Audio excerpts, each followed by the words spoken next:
The family in the crystal ball. One afternoon at the end of August, Moominpapa was walking about in his garden feeling at a loss. He had no idea what to do with himself, because it seemed everything there was to be done had already been done or was being done by somebody else. Moominpapa aimlessly pottered about in his garden, his tail dragging along the ground behind him in a melancholy way. Here, down in the valley, the heat was scorching, everything was still and silent, and not a little dusty. It was the month when there could be great forest fires, the month for taking great care. He had warned the family. Time and time again he had explained how necessary it was to be careful in August. He had described the burning valley, the roar of the flames, the white-hot tree trunks, and the fire creeping along the ground underneath the moss. Blinding columns of flame flung upwards against the night sky, waves of fire rushing down the sides of the valley and on towards the sea. Sizzling, they throw themselves into the sea, finished Moominpapa with gloomy satisfaction. Everything is black, everything has been burned up. A tremendous responsibility rests on the smallest creature who can lay his paws on matches. The family stopped what they were doing and said, "Yes. Of course. Yes, yes." Then they took no more notice of him, and got on with what they were doing. They were always doing something. Quietly, without interruption, and with great concentration, they carried on with the 101 small things that made up their world. It was a world that was very private, and self-contained, and to which nothing could be added. Like a map where everything has been discovered, everywhere inhabited, and where there are no bare patches left any longer. And they said to each other, "He always talks about forest fires in August." Moominpapa climbed up the veranda steps. His paws got stuck in the varnish as usual, making little sucking sounds all the way up and across the floor, right up to the wicker chair. His tail got stuck, too. It felt as though someone was pulling it. Moominpapa sat down and shut his eyes. That floor ought to be revarnished, he thought. The heat makes it like that, of course. But a good varnish shouldn't start melting just because it's hot. Perhaps I used the wrong sort of varnish. It's an awful long time since I built the veranda, and it's high time it was revarnished. But first it'll have to be rubbed with sandpaper, a rotten job that no one will thank me for doing. But there's something special about a new white floor, painted with a thick brush and shiny varnish. The family will have to use the back door and keep out of the way while I'm doing it. And then I'll let them come in, saying, "There you are. Look, your new veranda. It's much too hot. I'd love to be out sailing. Sailing right out to sea, as far as I can go." Moominpapa felt a sleepy feeling in his paws. He shook himself and lit his pipe. The match went on burning in his ashtray, and he watched it, fascinated. Just before it went out he tore up some bits of newspaper and put them on the flame. It was a pretty little fire, hardly visible in the sunshine, but it was burning nicely. He watched it carefully. "It's going out again," said Little Mai. "Put some more on." She was sitting in the shade on the veranda railings. "Oh, it's you?" said Moominpapa, and he shook the ashtray until the fire went out. "I'm just watching the way fire burns. It's very important." Little Mai laughed, and went on looking at him. Then he pulled his hat down over his eyes and took refuge in sleep. Papa, said Moomintroll. "Wake up. We've just put out a forest fire." Both Moominpapa's paws were stuck firmly to the floor. He wrenched them loose with a strong feeling of reluctance. It wasn't fair. "What are you talking about?" he said. "A real little forest fire," Moomintroll told him, "just behind the tobacco patch. The moss was on fire, and Mama says that it might have been a spark from the chimney." Moominpapa leaped into the air and in a flash became a determined man of action. His hat rolled down the steps. "We put it out," Moomintroll shouted. "We put it out straight away. There's nothing for you to worry about." Moominpapa stopped dead. He was feeling very angry. "Have you put it out without me?" he said. "Why didn't anybody tell me? You just let me go on sleeping without saying anything." "But, dearest," said Moominmama leaning out of the kitchen window, "we didn't think it was really necessary to wake you up. It was a very small fire, and it was only smoking a little. I happened to be going by with some buckets of water, so all I had to do was to sprinkle a few drops on it in passing." "In passing?" cried Moominpapa. "Just sprinkle. Sprinkle, indeed. What a word. And leaving the fire to burn under the moss unguarded. Where is it? Where is it?" Moominmama left what she was doing and led the way to the tobacco patch. Moomintroll stayed on the veranda gazing after them. The black spot in the moss was a very small spot indeed. "Don't imagine," said Moominpapa at last, very slowly, "that a spot like this isn't dangerous. Far from it. It can go on burning under the moss, you see, in the ground. Hours and perhaps even days may go by, and then suddenly, the fire breaks out somewhere quite different. Do you see what I mean? Yes, dearest, answered Moominmama. So I'm going to stay here, Moominpapa went on, sulkily digging in the moss. I shall stand guard over it. I'll stay here all night if necessary. Do you really think? Moominmama began. Then she just said, yes. That's very good of you. One never knows what will happen with moss. Moominpapa sat all the afternoon watching the little black spot, first pulling up the moss for quite a way around it. He wouldn't leave it to go indoors for his dinner. He really wanted the others to think he was offended. Do you think he'll stay out there all night? Asked Moomintroll. It's quite possible, said Moominmama. If you're sore, observed Little Mai, peeling her potatoes with her teeth. You have to be angry sometimes. Every little creep has a right to be angry. But Papa's angry in the wrong way. He's not letting it out, just shutting it up inside him. My dear child, said Moominmama, Papa knows what he's doing. I don't think he does, said Little Mai simply. He doesn't know at all. Do you know? Not really, Moominmama had to admit. Moominpapa dug his nose in the moss and was aware of the sour smell of smoke. The ground wasn't even warm any longer. He emptied his pipe into the hole and blew on the sparks. They glowed for a moment or two and then went out. He stamped on the fatal spot and then walked slowly down the garden to have a look in his crystal ball. Dusk was rising from the ground, as it usually did, gathering in under the trees. Round the crystal ball there was a little more light. There it stood, reflecting the whole garden, looking very beautiful on its coral pedestal. It was Moominpapa's very own crystal ball, his own magic ball of shining blue glass, the centre of the garden, of the valley, and of the whole world. But Moominpapa didn't look into it straight away. First he looked at his grimy paws, trying to collect all his vague, scattered and troubled thoughts. When he was feeling as sad as he possibly could, he looked into the crystal ball for consolation. Every evening of that long, warm, beautiful and melancholy summer, he had done the same thing. The crystal ball was always cool. Its blue was deeper and clearer than the blue of the sea itself, and it changed the colour of the whole world so that it became cool and remote and strange. At the centre of this glass world he saw himself, his own big nose, and around him he saw the reflection of a transformed, dreamlike landscape. The blue ground was deep, deep down inside, and there where he couldn't reach Moominpapa began to search for his family. He only had to wait a while and they always came. They were always reflected in the crystal ball. It was only natural, because they had so much to do at dusk. They were always doing something.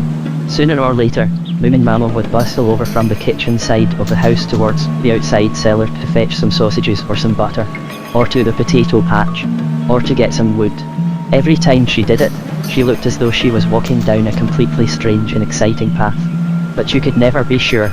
She might just as well be out on some secret errand of her own which she thought was fun, or playing some private game, or just walking round for the sake of it. There she came, scampering along like a busy white ball, farthest away among the bluest of blue shadows.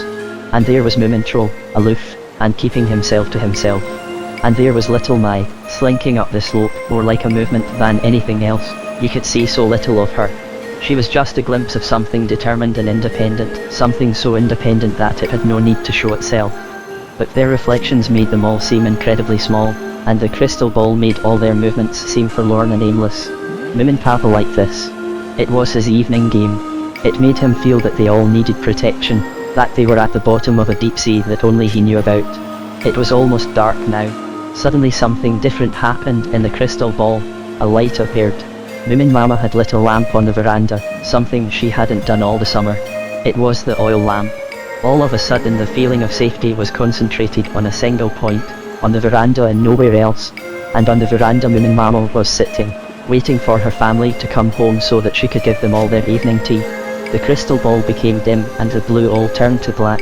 The lamp was the only thing that could be seen.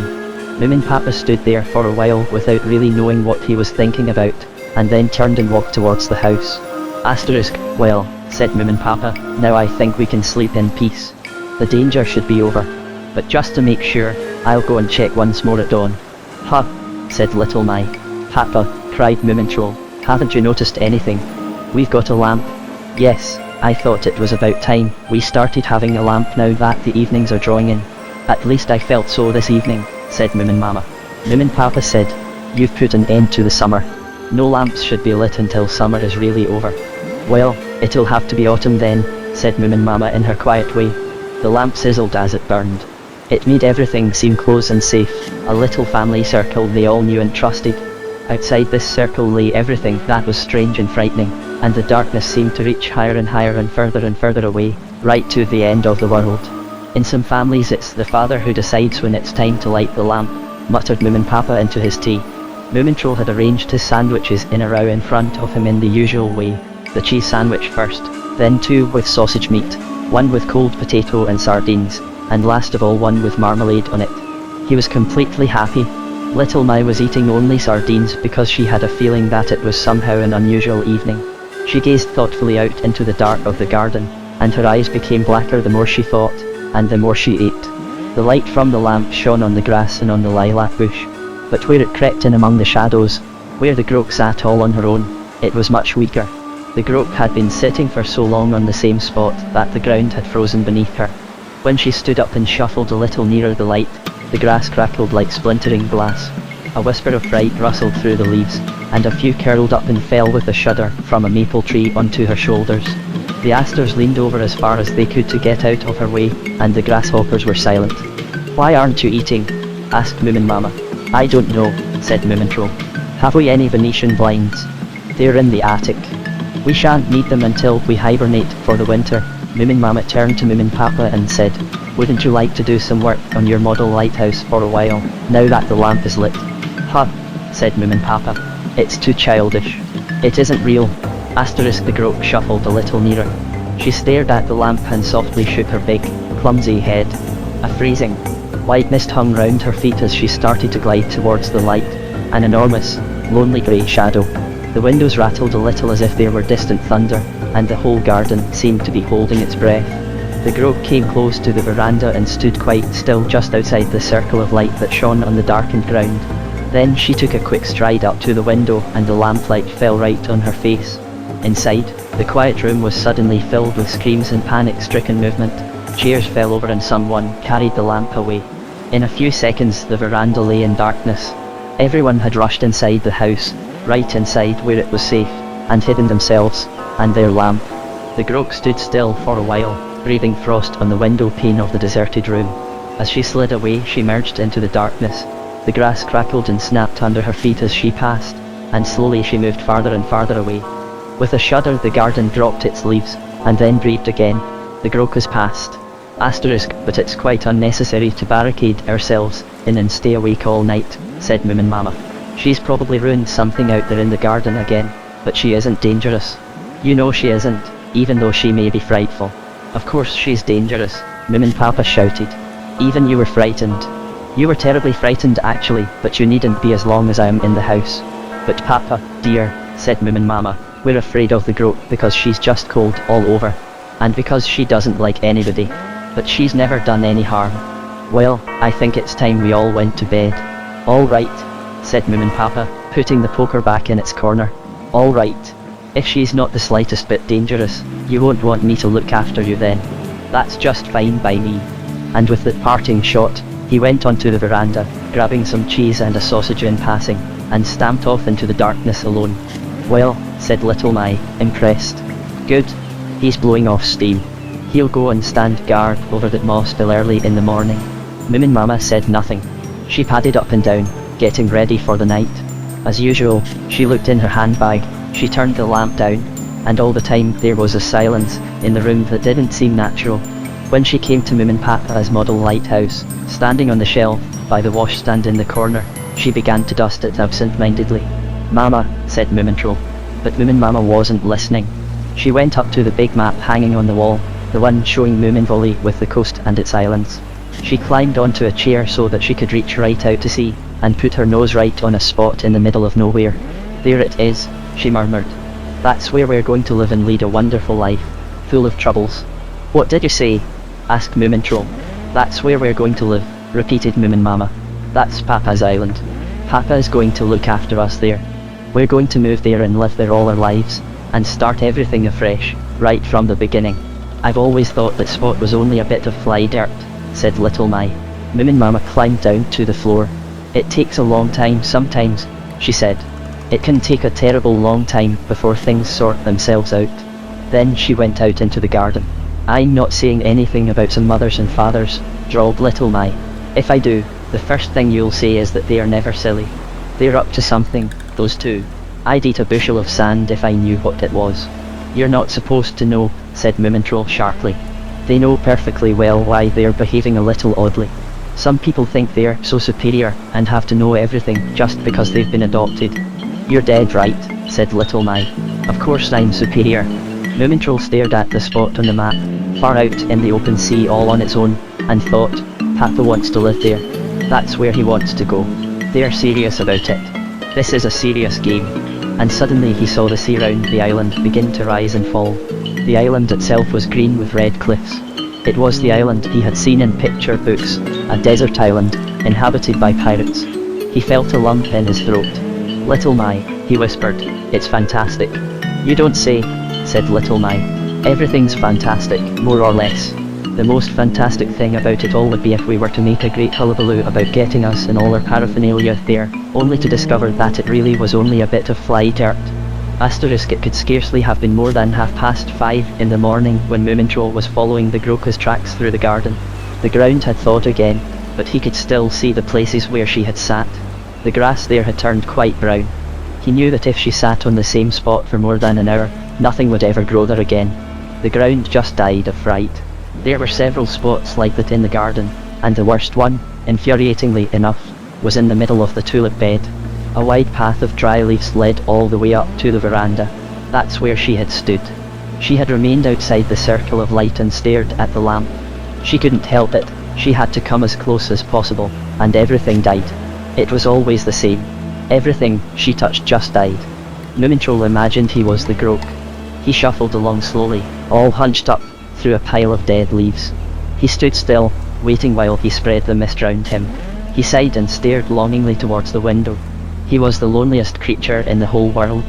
But without the lamp it wasn't very convincing. Instead, only nice thoughts came into his head, thoughts of islands in the sea, and great changes taking place in all their lives. He forgot the Groke and started to play a game as he walked between the long shadows cast by the morning sun. You had to walk only where the sun was shining. The shadows were the unfathomable depths of the sea. That is, of course, if one couldn't swim. Somebody was whistling in the woodshed. Moomintroll looked inside. Bright gold sunlight shone on a pile of wood shavings by the window, and there was a smell of linseed oil and resin. Moominpapa was busy putting a little oak door in the wall of his lighthouse. "Look at these iron clamps," he said. "They're buried in the rock, and this is how you climb up to the lighthouse. You have to be very careful if the weather's rough. Your boat is carried in towards the rock on the crest of a wave, then you jump off, get a firm grip and scramble up while the boat is flung back. When the next wave comes, you're safe. Then you fight your way against the wind, holding on to this railing. Then you open the door, but it's heavy. Now it slams behind you. You're inside the lighthouse. You can hear the roar of the sea in the distance through the thick walls.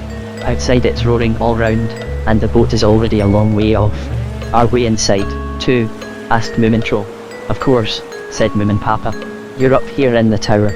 Look, every window has real glass. Right at the top is the light itself, and it's red and green and white, and it flashes at regular intervals all night, so that boats know where to go." "Are you going to put a real light in it?" asked Moomintroll. "Perhaps you could put a battery underneath and somehow make it flash."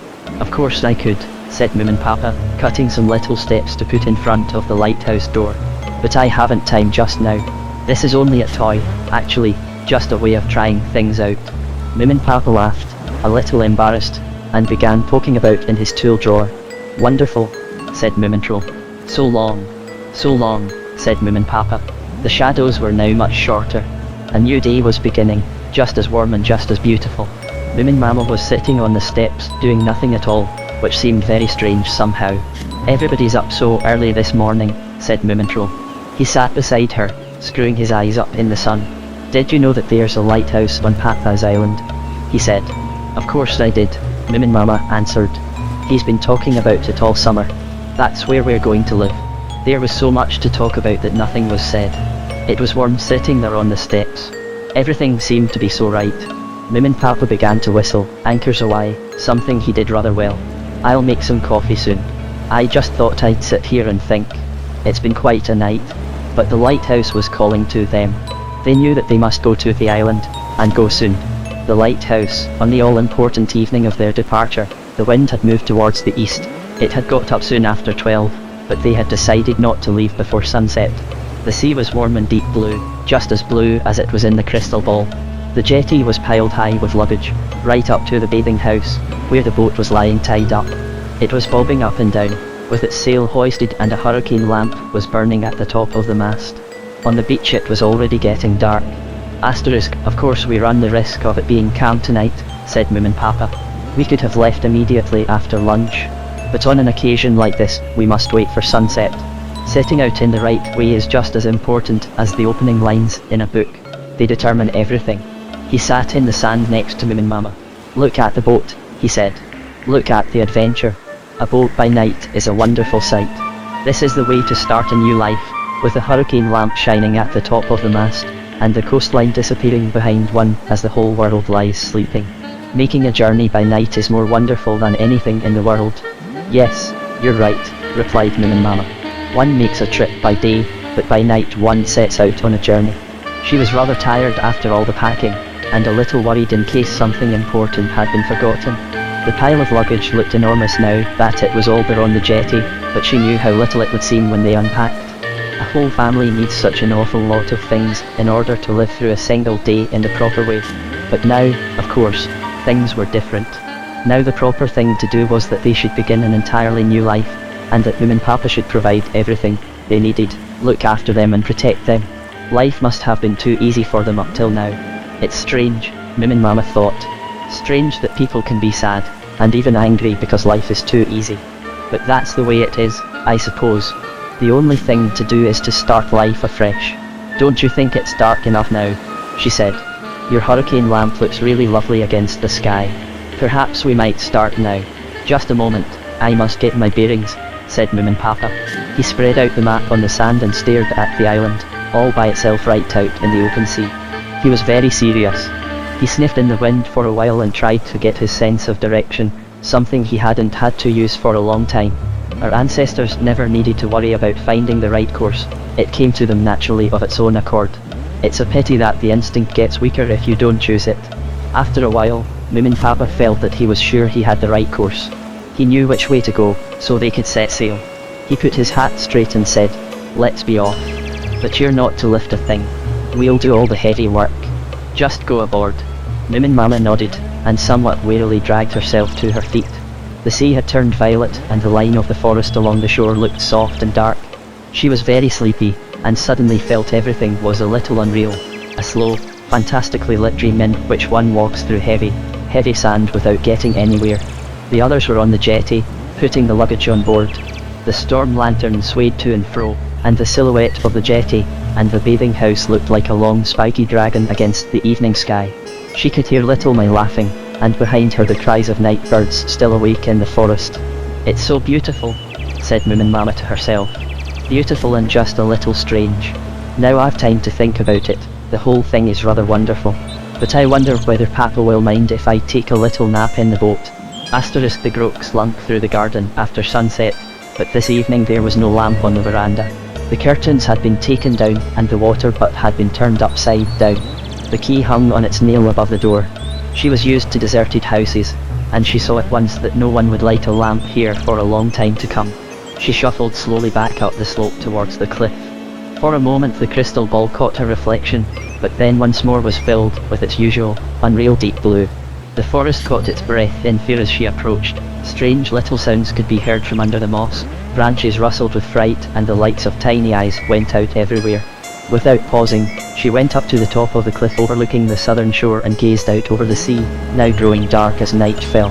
She could see the hurricane lamp at the top of the mast of the Adventure quite clearly, a lonely star gliding past the last islands, all the time moving farther out towards the open sea.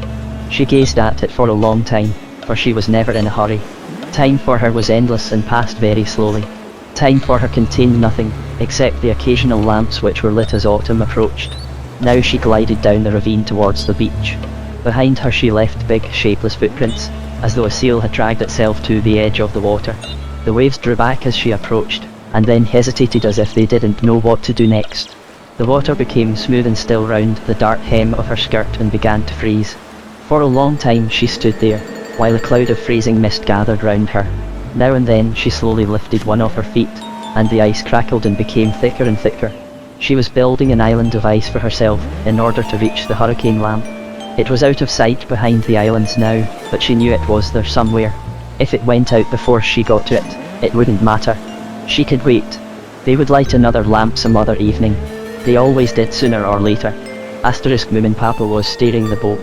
He held the rudder tightly in one of his paws, feeling that he and the boat understood each other. He was completely at peace with himself. His family looked just as tiny and helpless as they had looked in the crystal ball. He was guiding them safely across the vast ocean through the silent, blue night. The hurricane lamp lit the way, just as if Moominpapa had drawn a firm bright line across the map, saying, "From here to there, that's where we're going to live. There my lighthouse will be the center of the world. It will tower proudly above the dangers of the ocean at its feet." "You don't feel the cold, do you?" he shouted happily. "Have you wrapped the blanket round you?" he asked Moominmama. "Look, we've left the last island behind us now, and soon it will be the darkest part of the night. Sailing at night is very difficult. You have to be on the lookout all the time." "Why, of course, dear," said Moominmama, who was lying curled up in the bottom of the boat. "This is all a great experience," she thought. The blanket had got a little wet and she moved gingerly towards the windward side, but the ribs of the boat got in the way of her ears all the time. Little Mice sat in the bow of the boat, humming monotonously to herself. "Mama," whispered Moomintroll. "What happened to her to make her like that?" "Who?" the Grope. "Did somebody do something to her to make her so awful?" "No one knows," said Moominmama, drawing her tail out of the water. "It was probably because nobody did anything at all. Nobody bothered about her, I mean. I don't suppose she remembers anyway, and I don't suppose she goes around thinking about it either. She's like the rain or the darkness, or a stone you have to walk round if you want to get past. Do you want some coffee? There's some in the thermos in the white basket." "Not just now," said Moomintroll. "She's got glassy eyes just like a fish." "Can she talk?" Moominmama sighed and said, "No one talks to her, or about her either, otherwise she gets bigger and starts to chase one. And you mustn't feel sorry for her.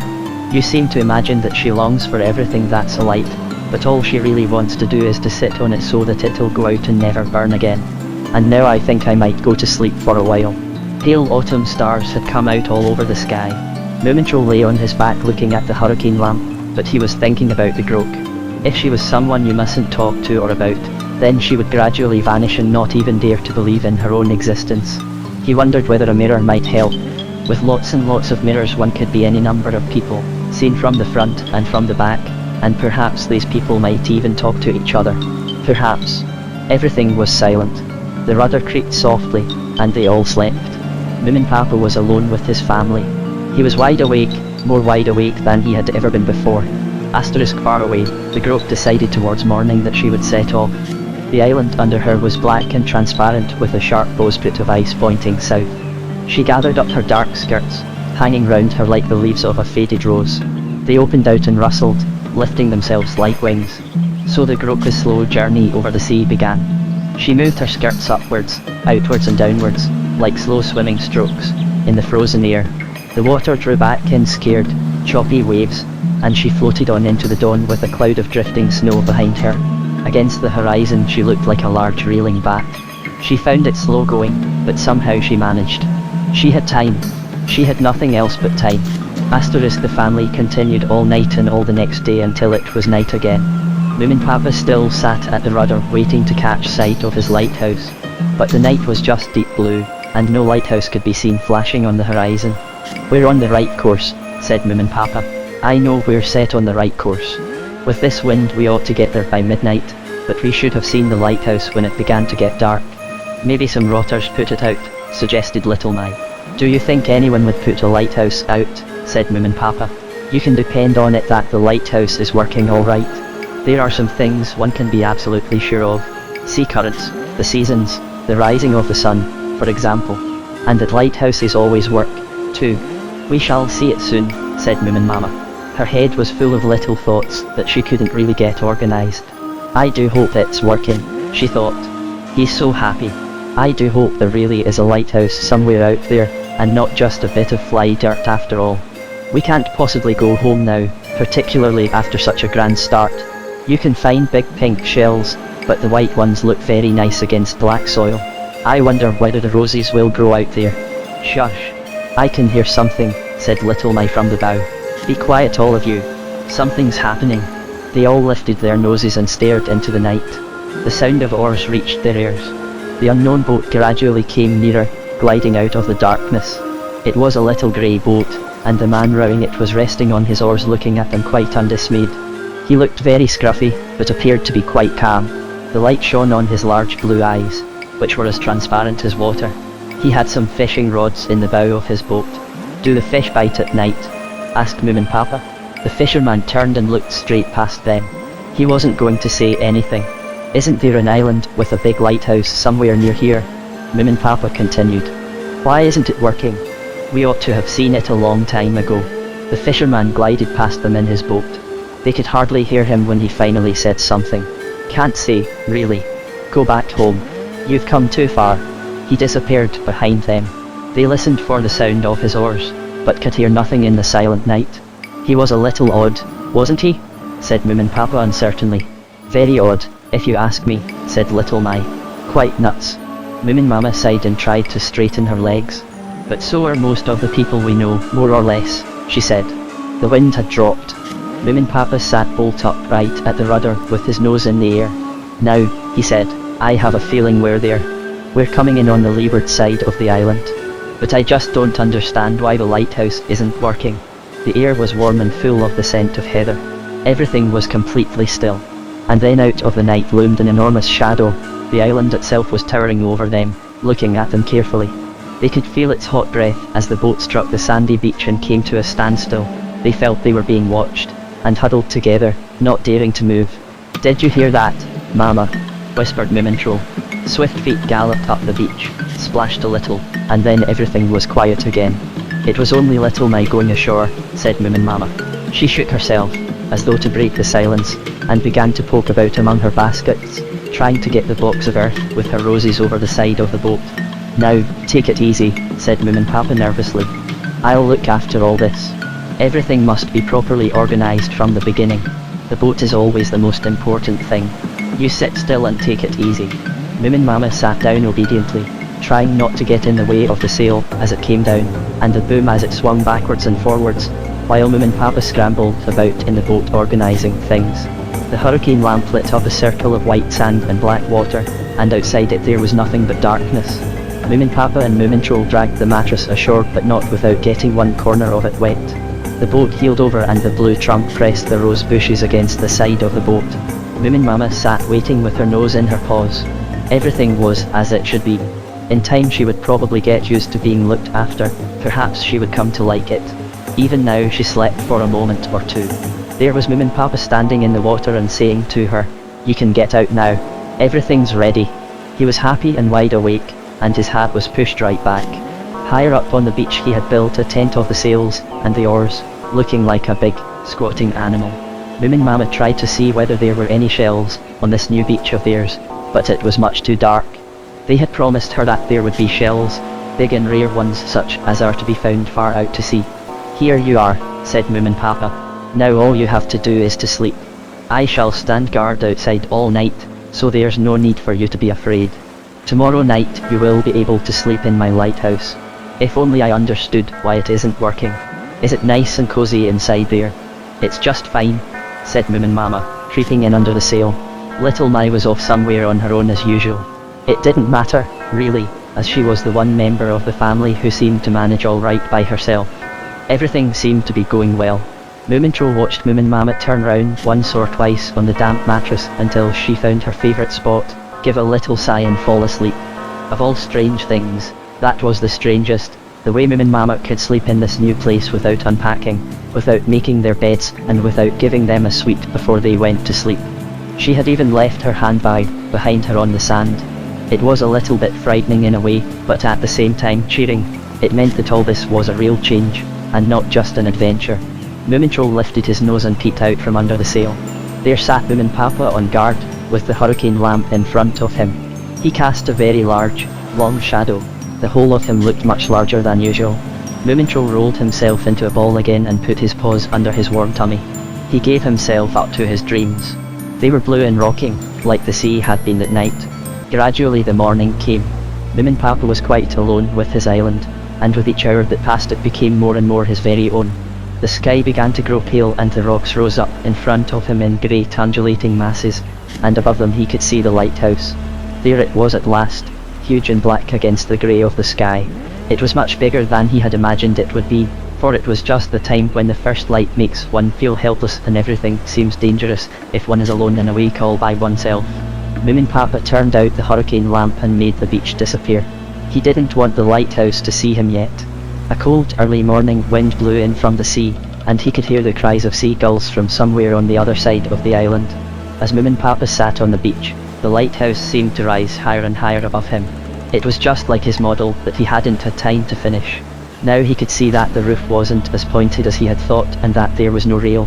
He gazed at the dark and deserted lighthouse for a long time, and gradually it began to grow smaller and more like the picture he had carried in his mind for so long.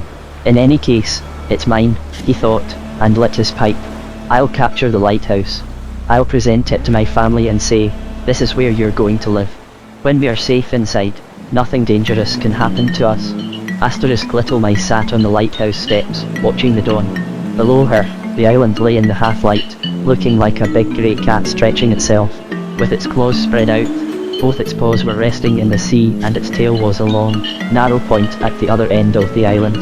The cat's back was bristling, but its eyes were invisible. Huh, said Little Mice. This is no ordinary island. It goes down to the bottom of the sea quite differently from other islands. I bet things'll happen here. She huddled up and waited. The sun came up over the sea and shadows and colours began to appear. The island began to take shape and draw in its claws. Everything began to shine, and the chalk-white gulls circled over the point. The cat vanished. But right across the island lay the shadow of the lighthouse like a broad dark ribbon, stretching down to the beach where the boat was. There they all were, far below her like small ants. Moominpapa and Moomintroll carrying as much as they could, striding out of the alder bushes and into the shadow of the lighthouse. There they became even smaller, and stopped, 3 little white dots turning their noses upwards to look at what was above them. Oh, how big it is, said Moominmama, and froze to the spot. Big, shouted Moominpapa. It's enormous. It's probably the biggest lighthouse that was ever built. And do you realise that this is the very last island? Nobody lives beyond it, there's nothing but sea. We're looking the sea straight in the face, so to speak, and far behind us are all those people who live on islands much nearer to the mainland. It's a wonderful thought, don't you think? Yes, wonderful, Papa, Moomintroll cried. Can't I carry the basket for a while? Mama asked. No, said Moominpapa. You're not to carry a thing. All you've got to do is to walk straight into your new house. But wait, you must have some flowers to take in with you. Wait a moment. He disappeared in among the poplar trees and began to pick some flowers. Moominmama looked around. How poor the soil was. And there were so many stones everywhere, masses of them all over the place. It certainly wasn't going to be an easy matter to make a garden there. What a sad sound, Mama, said Moomintroll. What is it? Moominmama listened. Yes, it is, she said. It does sound sad. But it's only the aspens, they always sound like that. Tiny windswept aspens were growing between the stones, their leaves rustling in the gentle breeze blowing off the sea. They were trembling violently, and one shudder after another passed through them. The island was different by day, it seemed to have turned its back on them. It wasn't looking at them the way it had during the warmth of the night. Instead, it was gazing far out to sea. Here you are, said Moominpapa. They're terribly small, but they'll open all right if you put them in the sun. Now we must push on. Soon there'll be a proper path from the beach right up to the house. And there'll be a jetty for the boat. There's so much to be done here. Just think. Fancy being able to build all one's life and turn the island into a miracle of perfection. He picked up the baskets and hurried on ahead through the heather towards the lighthouse. In front of them lay age-old rocks with steep and sharp sides, and they stumbled past precipice after precipice, grey and full of crevices and fissures. Everything's much too big here, thought Moominmama. Or perhaps I'm too small. Only the path was as small and insecure as she was. They groped their way forward together through the boulders and came to the rock where the lighthouse stood, waiting on its heavy feet of concrete. Welcome home, said Moominpapa. Slowly they turned their gaze to the lighthouse. Higher and higher, it seemed to go on forever. White and gigantic. It was simply unbelievable. Right at the top, a cloud of frightened swallows flew dizzily backwards and forwards. I feel a little seasick, said Moominmama weakly. Moomintroll looked at his father. Moominpapa climbed solemnly up the lighthouse steps and lifted his pot to take hold of the door. It's locked, said Little My behind him. Moominpapa turned round and stared at her blankly. It's locked, repeated Little My. There's no key. Moominpapa pulled the door. He twisted and turned, he knocked and even gave it a kick. Finally, he took a step backwards and looked at it. Here's the nail, he said. Quite obviously a nail for the key. You can see it is. I've never heard of anyone who locked a door without hanging the key properly on the nail. Particularly a lighthouse keeper. Perhaps it's under the steps, said Moominmama. It wasn't under the steps. Now everybody keep quiet. Quite quiet. I must have time to think. He went and sat on the rock a little way away with his nose pointing out to sea. It was warmer now, and the southwest wind blew gently over the island. It was the right day, the perfect day for occupying a lighthouse. Moominpapa was so disappointed, he felt a sinking feeling in his stomach and he couldn't collect his thoughts. There was no other place for a key than the nail or under the steps. There were no door frames and no window ledges, no flat stones in front of the steps. Everything was smooth and bare. Moominpapa's brain felt tired. He was conscious all the time that his family was standing behind him, waiting in silence for him to say something. Finally he called over his shoulder, I'm going to sleep for a while. Problems often solve themselves while one sleeps. The brain works better if one leaves it in peace. He rolled himself up in a crevice in the rock and pulled his hat over his eyes. With a great sense of relief, he fell asleep. Moomintroll went and looked underneath the steps. There's nothing here except a dead bird, he said.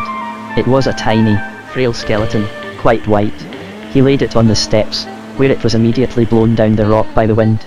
I saw lots of those down there in the heather, said Little My, immediately interested. Reminds me of The Revenge of the Forgotten Bones. Jolly good story that. They stood in silence for a while. What do we do now? Asked Moomintroll. I was thinking about that fisherman we met during the night, said Moominmama. He must live somewhere on the island. Perhaps he knows something. She opened the sack with the bedding in it and took out the red blanket.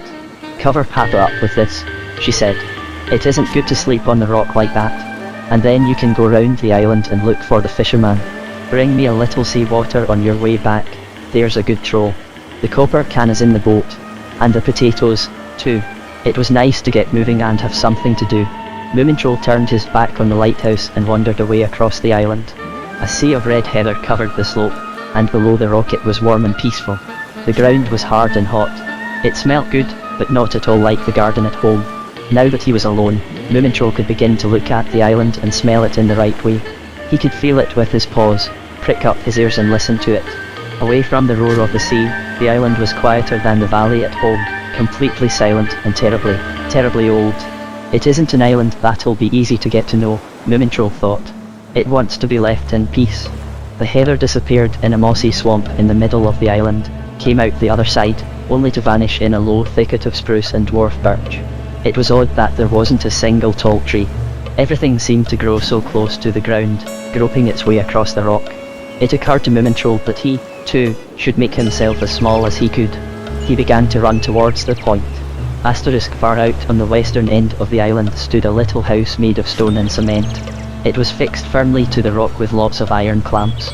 Its back was round like a seal's, and it looked straight out to sea through a tiny substantial window pane. The house was so small that you could just about sit in it if you were the right size, and the fisherman had built it for himself. He was lying on his back with his arms under his head, gazing at a cloud moving slowly across the sky. Good morning, said Moomintroll. Is this where you live? Only when it's stormy, replied the fisherman vaguely. Moomintroll nodded seriously. It was just the right way to live if one liked big waves. Sitting in the middle of the breakers, watching the waves as high as mountains, coming and going and listening to the sea thundering on the roof. Moomintroll wanted to ask, can I come and watch the waves sometime? But this house was obviously built just for one. Mama sends her compliments, he said. She asked me to inquire about the key of the lighthouse. The fisherman made no answer. Papa can't get in, Moomintroll explained. We thought that perhaps you might know where. Silence. More clouds appeared in the sky. There was a lighthouse keeper, wasn't there? Moomintroll asked. At last the fisherman turned his head and looked at him with his watery blue eyes. No, I don't know anything about a key, he said. Did he put the light out and go away? Continued Moomintroll. He had never met anybody before who didn't answer when asked a question. It worried him and made him feel uncomfortable. I can't really remember, said the fisherman. I've forgotten what he looked like. He got up slowly and pottered off over the rock, grey and wrinkled and as light as a feather. He was very small and had not the slightest desire to talk to anyone. Moomintroll stood watching the fisherman for a while, then turned and walked back across the narrow strip of land.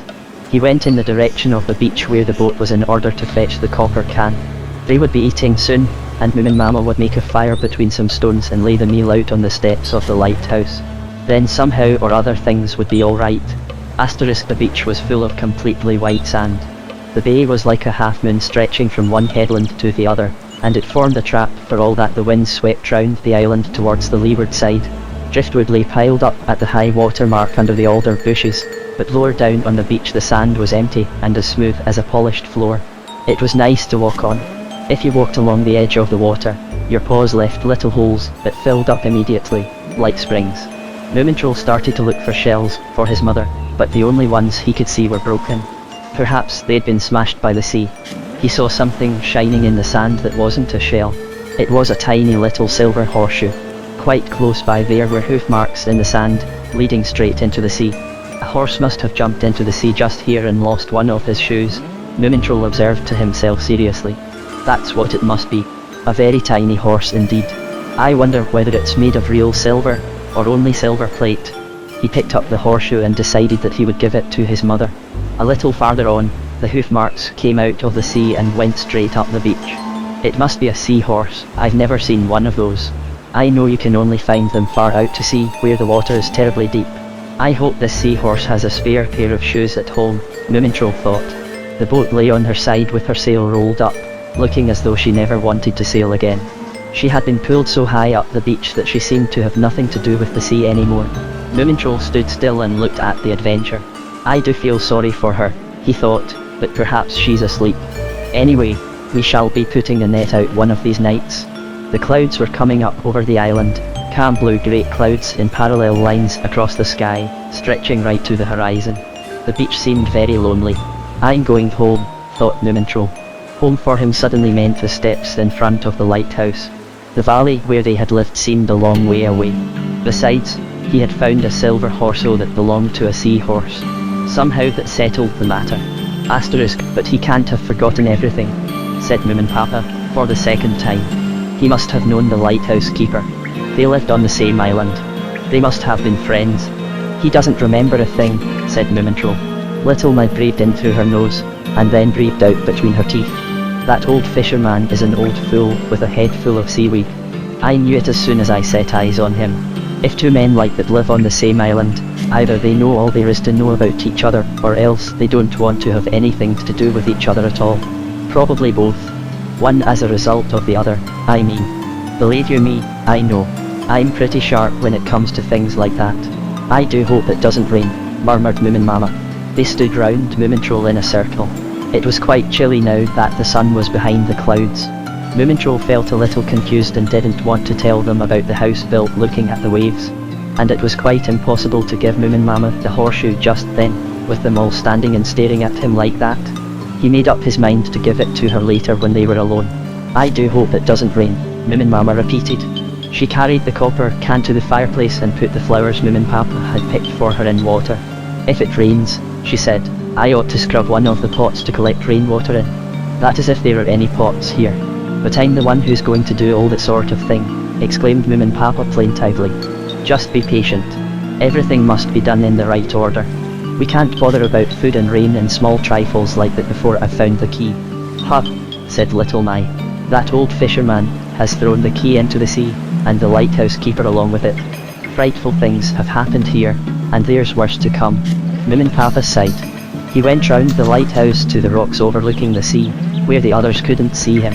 The family got on his nerves at times. They could never stick to the matter in hand. He wondered whether all fathers found the same thing. Well, there was no point in searching for the key or trying to produce it by going to sleep. He must feel where it was. He must try getting in the right mood, like his father-in-law used to do. All her life, his mother-in-law had gone round dropping things everywhere or leaving them behind and forgetting where she had left them. Then his father-in-law would turn on something in his brain. That's all that was needed. He always found things after that. Then he used to say, "Here's your old junk," but in a kind way. Moominpapa tried. He sauntered about aimlessly among the rocks and tried to turn something on in his brain. In the end he felt that everything he had up there was rattling about like peas in a tin. But nothing happened. His paws had found a well-worn path that twisted in and out of the boulders in the short sunburned grass. While he was walking and trying to turn something on in his brain, it occurred to him that perhaps it was the lighthouse keeper who had gone up and down this path. He must have gone up and down here many times a long time ago. And he must have come to exactly the same spot on the cliffs overlooking the sea where Moominpapa had come to. The path came to an end. Here there was nothing but the great empty sea. Moominpapa went up to the edge and looked over. Here the cliff fell away in precipice after precipice, a mass of playful dancing lines and curves that bent out of sight deep, deep down. At the foot of the cliff he could hear the murmur of the breakers. The water rose and fell, heaved against the rocks and then sank back like a clumsy great beast. The water lay in the shadow, and it was very dark. Moominpapa's legs trembled and he felt distinctly giddy. He sat down quickly, but he couldn't stop himself looking down. This was the great ocean, who knows how many fathoms deep, and it was quite unlike the sea and the waves that played round the jetty back there at home. Moominpapa leaned a little further forward and caught sight of a little ledge just beneath the crest. It seemed quite natural to let oneself slide down to the smooth shelf in the cliff face.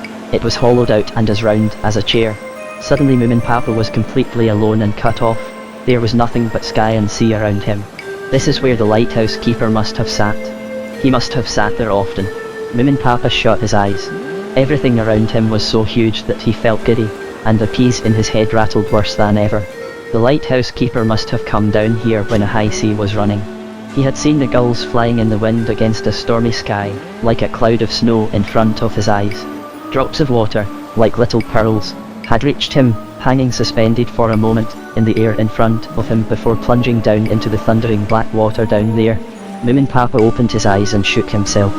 He pressed his back and his paws against the wall of rock behind him, where he could see that little white flowers were growing in the cracks in the rock.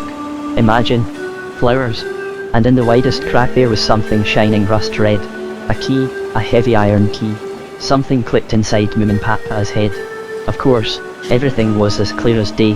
This was the place where the lighthouse keeper came when he wanted to be entirely alone. A place for thought and meditation. And it was here that he had left the key so that Moominpapa should find it and take over the lighthouse. With great ceremony and the help of magic forces, Moominpapa had been chosen as the owner of the lighthouse and its keeper. Asterisk, oh, how wonderful. You've found it then, said Moominmama. Where was it? Exclaimed Moomintroll. Oh, I don't really know, said Moominpapa mysteriously. The world is full of great and wonderful things for those who are ready for them. Perhaps it was the biggest and whitest gull that presented it to me. Huh, said Little Mai. On a silk ribbon, with a military band playing, I suppose. Moominpapa went up the steps and put the key in the lock. Slowly and with a great deal of creaking the huge door opened. Inside all was darkness. Little Mai dashed in like a flash, but Moominpapa caught her by the hair and pulled her back. Oh no you don't, he said. You shan't be first this time. I'm the lighthouse keeper now, and I must go in first and carry out an inspection. He disappeared into the darkness with Little Mai at his heels. Moominmama came slowly up to the door, and looked in. The lighthouse was quite hollow, like a rotten tree trunk, and from top to bottom there was a rickety, winding staircase. With what seemed like an awful effort, the staircase climbed up and up in smaller and smaller spirals, creaking and groaning as Moominpapa went up it. A little daylight filtered through holes in the thick walls, and in each hole the silhouette of a large, motionless bird could be seen. The bird stared down at them. You must remember that it's cloudy, whispered Moomintroll. You know that everything looks a little gloomy when the sun's not shining. Of course, said Moominmama. She stepped over the threshold and stopped. It was very cold and damp inside. Between the puddles of water the ground was dark and wet, and a few planks had been put down to get to the stairs. Moominmama hesitated. Look, said Moomintroll. I've got something for you. Moominmama took the silver horseshoe, and looked at it for a long time. It's beautiful, she said. What a lovely present. I never knew that such small horses existed. Come along in, Mama, cried Moomintroll. Come in and we'll run right to the top. Moominpapa was standing in the doorway at the top, wearing an entirely different hat. It had a soft, floppy brim and a lumpy crown. What do you think of it? He said. I found it on a nail inside the door. It must have belonged to the lighthouse keeper. Come in. Come in. Everything's exactly as I imagined it would be. It was a large round room, with a low ceiling and 4 windows. In the middle of the floor there was an unpainted table and some empty boxes. Over by the fireplace stood a bed and a little desk. An iron ladder led up to a trap door in the ceiling. Up there is the light, explained Moominpapa. I shall light it this evening. Isn't it lovely to have such white walls? It makes the room seem so big and airy. If you look out of the window it's the same, big and free and airy. He looked at Moominmama, who began to laugh, saying, You're quite right. It's overpoweringly big and airy up here. Someone's got real mad in here, observed Little My. The floor was covered with splinters of glass, and above them on the white wall there was an oily stain, which had run down the wall forming a pool on the floor below it. I wonder who broke his lamp, said Moominmama, picking up a brass lamp holder, which had rolled under the table, and then had to sit here in the dark. She ran her paws over the top of the table. Its surface was covered with hundreds, perhaps thousands of tiny scratches, 6 in a row, with the 7th drawn straight through the others. 7. There were 7 days in a week. Week after week, all the same, except one which had only 5 scratches. Moominmama continued her inspection. She picked up cups and saucepans, read what was written on the empty boxes. Raisins from Malaga, whiskey from Scotland, and ordinary Finnish crisp bread. She lifted the blankets on the bed and saw that there were still sheets underneath, but she didn't open the desk. The others looked at her in suspense. Finally, Moominpapa said, Well, he must have been a very lonely man, said Moominmama. Yes, but what do you think of it? I think it's very nice here, said Moominmama. We can all live together in the same room. Yes, that's it, exclaimed Moominpapa. I'll collect some driftwood from the beach and build beds for us all. I'll make a path and a jetty. There's so much to be done here. But first we must bring in the luggage in case it rains. No, not you, dear. You must take things easy and feel yourself at home. Little My turned in the doorway and said, I'm going to sleep outside. I don't want a bed. Beds are stupid. All right, dear, said Moominmama. You can come inside if it starts raining. When Moominmama was alone, she hung up the silver horseshoe on a nail above the door. Then she went over to the window and looked out. She went from one window to another. Sea everywhere, nothing but sea and the cries of swallows. The mainland wasn't visible at all. In the last window she found an indelible pencil, some bits of string and a needle for mending fishing nets. She stood playing with the pencil. Absent-mindedly, she started to draw a little flower on the windowsill, shading in the leaves nicely, but not thinking about anything in particular. Moominpapa stood in the fireplace with his head up the chimney. There's a bird's nest here, he shouted. That's why it won't burn. Are there any birds in it? Moominmama asked. Moominpapa was quite black when he emerged from the chimney. Some poor little bald coot, I expect, he said. But she isn't at home. She's probably flown south. But she'll be back in the spring, exclaimed Moomintroll. She must be able to find her nest when she comes home. We can cook outdoors. What? For the rest of our lives? Asked Little My. Well, we could move the nest after a while, Moomintroll muttered. Huh, typical, said Little My. Do you think the bald coot will know whether her nest has been moved immediately or only after a little while? You only say that so you can chuck her out with a clear conscience. Shall we really eat outdoors for the rest of our lives? Moominpapa asked in amazement. They all looked at Moominmama. Take it down, she said. We can hang it out of the window. Sometimes trolls are more important than bald coots.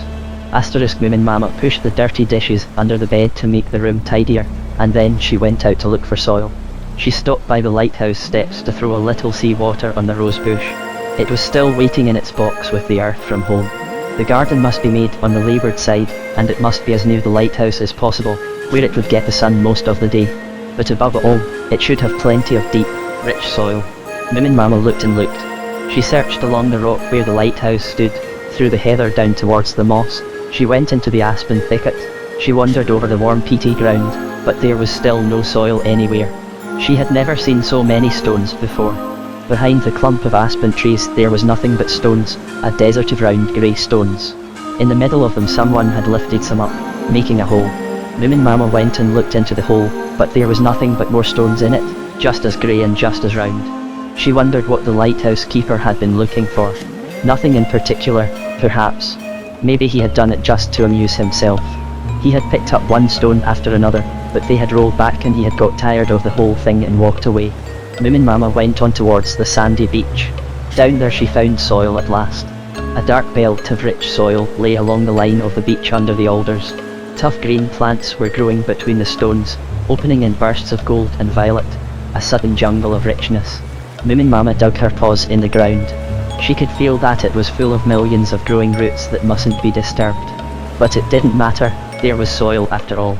Now for the first time she felt that the island was real. She called to Moominpapa, who was collecting pieces of wood in the seaweed, ran towards him with her apron waving in the wind, and shouted, "I found soil. I found soil." Moominpapa looked up. "Hello there," he said. "What do you think of my island? It's not like anything else in the world." Moominpapa assured him enthusiastically. "The soil's down on the beach instead of somewhere in the middle of the island." "I'll explain it for you," said Moominpapa. "You must always ask me if there's anything you don't understand. I know about everything connected with the sea. It's like this. What you found was seaweed thrown up by the waves. After a time it becomes soil, real soil. Didn't you know that?" Moominpapa laughed, and with his paws outstretched he seemed to be giving her all the seaweed in the sea. Moominpapa started to gather seaweed. She carried it all day, laying it in a crevice in the rock. She would have a patch of garden there by and by. The seaweed had the same warm, dark colour as the soil back home, and its very own touch of purple and orange as well. Moominpapa felt calm and happy. She dreamed of carrots, radishes and potatoes, and of how they grew fat and round in the warm soil. She could see green leaves appearing in strong, healthy clusters. She saw them waving in the wind against the blue sea, heavy with tomatoes, peas and beans for the family to eat. She knew that none of this would come true until the following summer, but it didn't matter. She had something to dream about. And deep down inside she dreamed most of all of having an apple tree. The day was coming to a close. The sound of the hammer up in the lighthouse had stopped long ago, and the swallows were much quieter now. Moominpapa whistled to herself as she walked home through the heather, her arms full of driftwood. Moominpapa had built a handrail for her to hold onto, and there were 2 little beds made of wood in front of the doorway. There was a barrel he had found in the sea, too. It was quite whole, and looked as though it had been green once. Somehow, the winding staircase was less frightening now. You just had to be careful not to look down, and it was best to think about something else. Moomintroll was sitting at the table, arranging small round pebbles in little heaps. "Hello," said Moominmama. "Where's Papa?" "He's up above, lighting the lamp," Moomintroll answered. "I wasn't allowed to go up with him. He's been there an awful long time." The empty bird's nest stood on top of the desk. Mama went on whistling as she piled up the wood by the stove. The wind had died down and the sun was shining through the western window, throwing a warm light over the floor and the white wall. When the fire was beginning to glow, little Mike crept in through the door and jumped up on the windowsill like a cat. She pressed her nose against the window pane and made ugly faces at the swallows. Suddenly the trap door opened with a loud noise and Moominpapa climbed down the iron ladder. "Is it burning well?" asked Moominmama. "You've made some lovely beds for us. And I thought that barrel would be just the thing for salt fish. It seems a pity to use it only for rainwater." Moominpapa went to the window facing south and peered out. Moominmama looked up quickly and noticed that his tail was quite stiff and the end of it was wagging with irritation. She put some more wood on the fire and opened a tin of herrings. Moominpapa drank his tea without saying a word. When Moominmama had cleared away, she put the hurricane lamp on the table and said, "I remember hearing once that some lighthouses use gas. When the gas is finished it's quite impossible to light them." Moominpapa got up from the table crying, "But you don't understand, I'm the lighthouse keeper now. The lamp must be alight. It's the whole point. Do you think one can live in a lighthouse without keeping the lamp alight? What would happen to all the boats out there in the dark? They could go aground and sink in front of our very eyes at any moment." "He's right," said Little Mai. "And in the morning the beach would be full of drowned filjonks, nimbles and woolpsies, all pale in the face and green with seaweed." "Don't be silly," said Moominmama. She turned to Moominpapa and said, "If you can't get it to light this evening, you will tomorrow, or some other day. And if it won't work at all, we'll hang the hurricane lamp in the window if the weather's bad. Somebody's bound to see it and understand that if they sail in this direction they'll go aground. From one thing to another, don't you think it would be a good idea to carry the beds up before it gets dark? I don't trust those rickety stairs. I'll carry them up on my own, said Moominpapa, taking his hat off its nail. Out on the rock it was almost dark. Moominpapa stood watching the sea. Now she's lighting the hurricane lamp, he thought. She's turning up the flame and standing there looking at it as she always does. We've got plenty of paraffin. All the birds had gone to sleep. The rocks at the western end of the island looked black against the sky where the sun had gone down. One of them had a beacon on it, or perhaps it was a cairn of stones. Moominpapa lifted up the first bed, then stopped and listened. Far away he could hear a faint wailing sound, a strange, lonely shriek unlike anything he had heard before.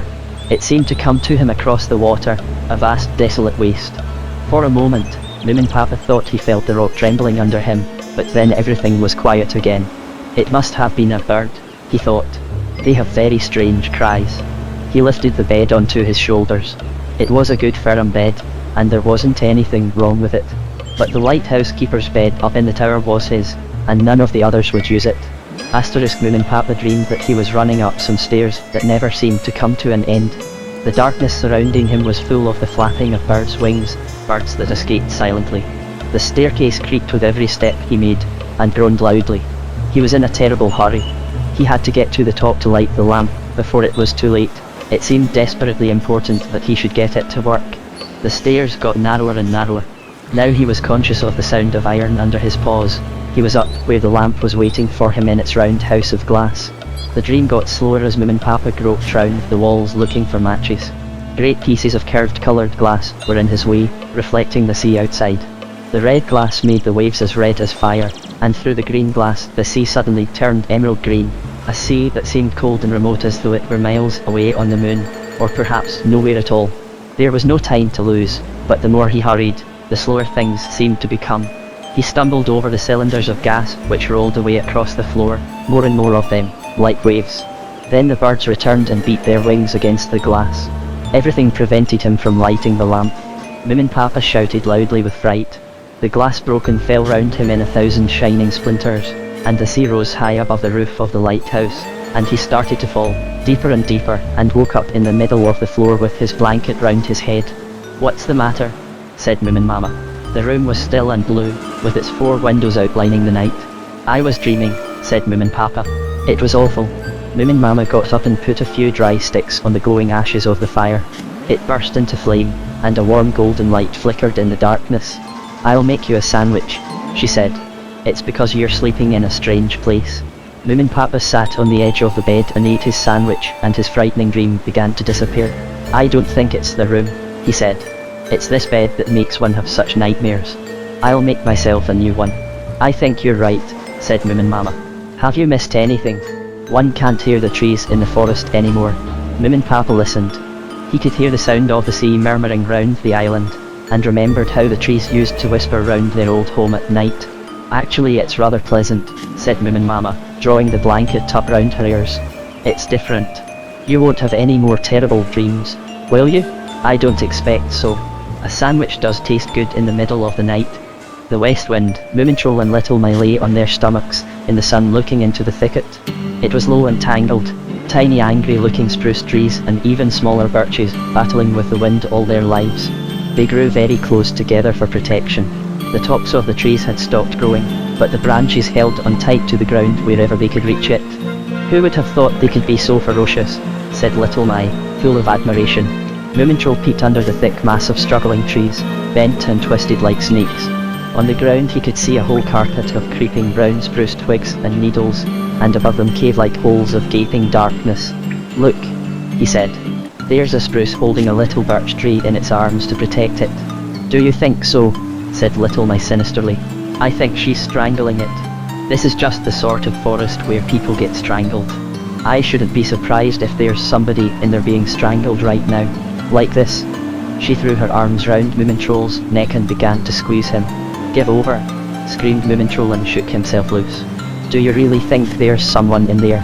"You take me too literally," said Little My with contempt. "No I don't," exclaimed Moomintroll. It's only that I can see someone sitting in there. It seems so real, but I never know if people are serious or just pulling my leg. Are you being serious? Is there really someone there? Little My laughed and got up. Don't be stupid, she said. So long. I'm off to the point to take a look at the queer old fisherman. He interests me. After Little My had gone, Moomintroll crept a little closer to the forest and stared in, his heart beating fast. He could hear the waves breaking gently on the beach and the sun was warm on his back.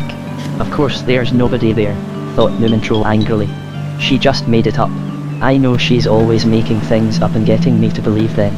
Next time she does it I'll say, "Huh, don't be silly," a bit superciliously, and in passing, of course. This forest isn't dangerous, it's just scared. Every single tree is bending backwards as though it wanted to pull itself by the roots and run away. You can see it. And still angry, Moomintroll crept right into the thicket. The sunshine disappeared, and it grew cold. The branches tore at his ears, and the twigs pricked him, and hollow bits of wood snapped under his paws. There was a smell of cellars and dead plants. And it was quiet, quite silent, and the noise of the sea could no longer be heard. Moomintroll thought he could hear someone breathing and he felt himself choking with panic, shut in and being strangled by the trees. He wanted terribly to get out into the sunshine again, quickly, and then he thought, no. If I turn back now, I shall never dare to go in again. Little My has frightened me, that's all. I shall say to her, "Oh, by the way, there's nothing in the thicket at all." I looked. You were bluffing. Moomintroll sneezed and crept a little further, groping between the trees.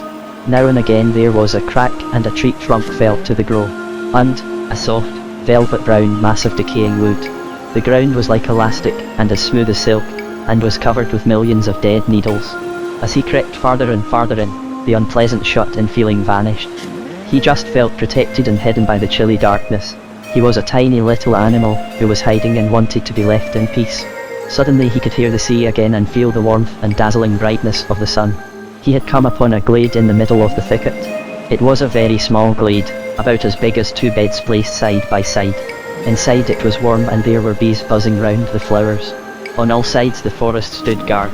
Above his head the birch trees waved to and fro, a thin green roof, which the sun could look through. It was complete. Moomintroll had found perfection. Nobody had been here before him, it was all his own. He sat carefully down in the grass and shut his eyes. To have a really safe hiding place had always been one of his most serious ambitions. He had always been looking for one, and had found quite a number in the past. But none of them had been as good as this. It was both hidden and open.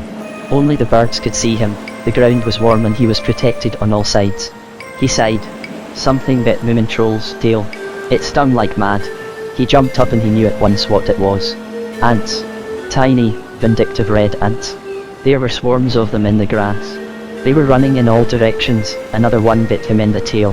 Moomintroll withdrew slowly, his eyes red with disappointment. He was terribly offended. Naturally, they were living here before he had appeared on the scene. But if one lives in the ground, one just doesn't see anything of what's up above.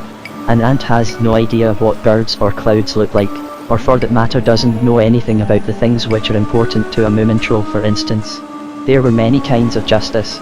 According to one kind, which was a little complicated perhaps, but absolutely fair, the glade belonged to him and not to the ants.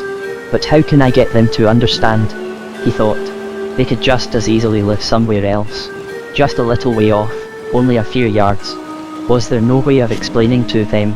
If the worst came to the worst, couldn't one just draw a boundary line and divide the glade? They were back again.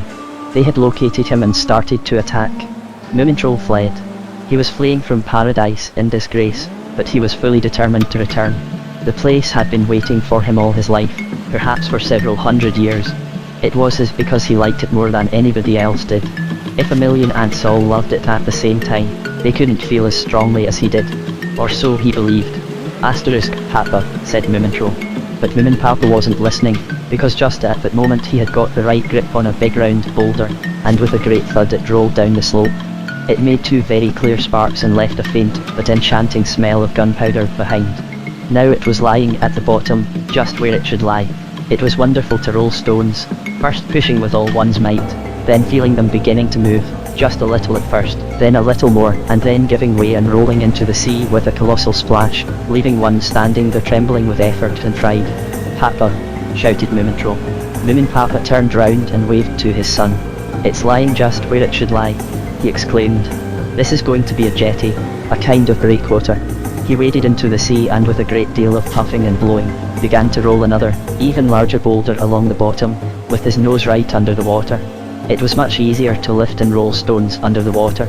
Moominpapa wondered why, but the great thing was that it made one feel tremendously strong. "I want to ask you something," shouted Moomintroll. "About red ants. It's important." Moominpapa lifted his nose out of the water and listened. "Red ants," repeated Moomintroll. "Can one talk to them? Do you think they would understand if I put up a notice for them? Could they read it?" "Red ants," said Moominpapa in amazement. "Of course they can't read. They wouldn't understand a thing. Now I must find a three-cornered stone to put in between these two large ones. A breakwater has to be strong. It must be built by someone who knows all about the sea." Papa went on wading, with his nose in the water. Moomintroll went higher up the beach and stood where he could see Moominmama crawling about in her garden. She was spreading out seaweed. Her paws and apron were quite brown and she radiated happy concentration. Moomintroll went up to her and said, "Mama, just try and imagine a perfectly marvellous spot that you found and made your very own, only to discover that there are crowds of other people there who don't want to move away. Have they the right to stay put, although they don't understand how beautiful the place is?" "Yes, of course they have," said Moominmama, sitting down in the seaweed. "But what if they would be just as happy in a rubbish heap?" exclaimed her son. "Well, then one would have to reason with them," said Moominmama, "and perhaps give them a hand with the moving. It's very trying to have to move if one has lived in the same place for a long time." "Oh, bother," said Moomintroll. "Where's Little Mai?" "She's somewhere up at the lighthouse, building some sort of lift," answered Moominmama. Little Mai was hanging perilously out of the open north window as bold as brass. She was knocking a nail into a block of wood on the window ledge. On the floor there was a whole pile of grey-looking things, and the trapdoor was open. "What do you think Papa will say about this?" Moomintroll asked. "No one's allowed up there. It's his private room." "There's a loft above his private room," said Little Mai nonchalantly. "A jolly nice little loft where you can find all sorts of things. Hand me that nail. I'm fed up with climbing up those stairs every time we have to eat, so I'm building a lift. You can haul me up in a basket, or else lower the food down to me. That would be even better." How she carries on, Moomintroll thought. She does exactly what she feels like doing, and no one opposes her. She just does it. He said, "By the way, that thicket. There's no one there. No one at all. Possibly a few ants." "Really?" said Little Mai. "I can well believe it. So that was that." She banged a nail right in, whistling between her teeth. "You'll have to clear up all this mess before Papa comes back," shouted Moomintroll in between hammer strokes. But he had a feeling he hadn't made any impression at all. He poked about dejectedly in the pile of old paper, tins, old fishing nets, woolen gloves and bits of sealskin, and that's how he found the calendar. A large wall calendar with a wonderful picture of a seahorse riding on a wave in the moonlight. The moon was dipping into the sea and the seahorse had long golden hair and very pale, unfathomable eyes. How could anyone paint so beautifully? Moomintroll put the picture on the desk and gazed at it for a long time. "It's 5 years out of date," said Little Mai, jumping down to the floor. "The days are quite different now, and someone's torn them off anyway. Hold the rope, and I'll go down and see if this lift works." "Wait a minute," said Moomintroll. "There's something I want to ask you. What does one do to get ants to move?" "Dig them up, obviously," said Little Mai. No, exclaimed Moomintroll. "I mean, to get them to go away." Little Mai looked at him. After a while she said, "Ah, I see. So you've found a spot you like in the thicket, and it's full of ants. What will you give me if I get rid of them?" He felt his nose turn red. "I'll fix it for you," said Little Mai calmly. "You can go there and look after a day or two, and you can look after the lift for me instead. I'm off." Moomintroll stood still, feeling miserable. The secret was out. His hideout was now just any old place. He looked quickly at the calendar, straight into the seahorse's eyes. "We're alike, you and I," he thought. "We understand each other. We only care about beautiful things. I shall get my glade, and nothing else matters. But just at the moment I don't want to think about it." Little Mai pulled on the rope down below. "Pull me up," she shouted. "And don't let go. Think of your ants." The lift worked perfectly. Actually she had never supposed it would do anything else. Tired but happy, Moominpapa walked home through the heather. Naturally, somewhere in the back of his mind, he knew that he would have to try again to make the lamp work, but there were still some hours left before dusk. And he had been rolling big stones, enormous ones, and every time one of them rolled down into the water, Moominmama had turned her head and watched from the garden. Moominpapa decided to go round by the western point. On the leeward side, the fisherman rowed past with his fishing rods in the bow of his boat. Moominpapa had never heard that it was possible to get the fish to bite with a rod and line so late in the year. July was the month for that. But he wasn't an ordinary fisherman. Perhaps he liked being by himself. Moominpapa lifted his pot to wave, but didn't. He wouldn't get an answer anyway. He climbed up the rock and began to walk into the wind. Here the rocks were curved and looked like the backs of enormous animals walking side by side towards the sea. He had reached the pool before he caught sight of it. The water in it was calm and dark, and it was oval in shape, looking like a great big eye. Moominpapa was delighted. A real lake, a black pool, one of the most mysterious things one could find. From time to time a little wave found its way in from the sea. It slipped in over the threshold, shattering the mirror-like surface of the water for a moment, and then the pool became calm again, staring blankly up at the sky. It's deep down there, thought Moominpapa. It must be very deep indeed. This island of mine is a complete world of its own. It has everything and is just the right size. How happy I feel. I've got the world in my paw. Moominpapa went back to the lighthouse as fast as he could. He wanted to show them all the black pool before they found it for themselves. Asterisk, what a pity it isn't rainwater, said Moominmama. No, it was made by the sea, said Moominpapa, gesticulating with his paws. Great storms have flung the sea over the island and rolled stones round and round at the bottom until it has become terribly deep. Perhaps there are some fish in it, Moominmama suggested. Very possibly, said Moominpapa. But if there are any, they must be gigantic. Imagine a giant pike which has been down there for 100 years, just getting fatter and angrier the whole time.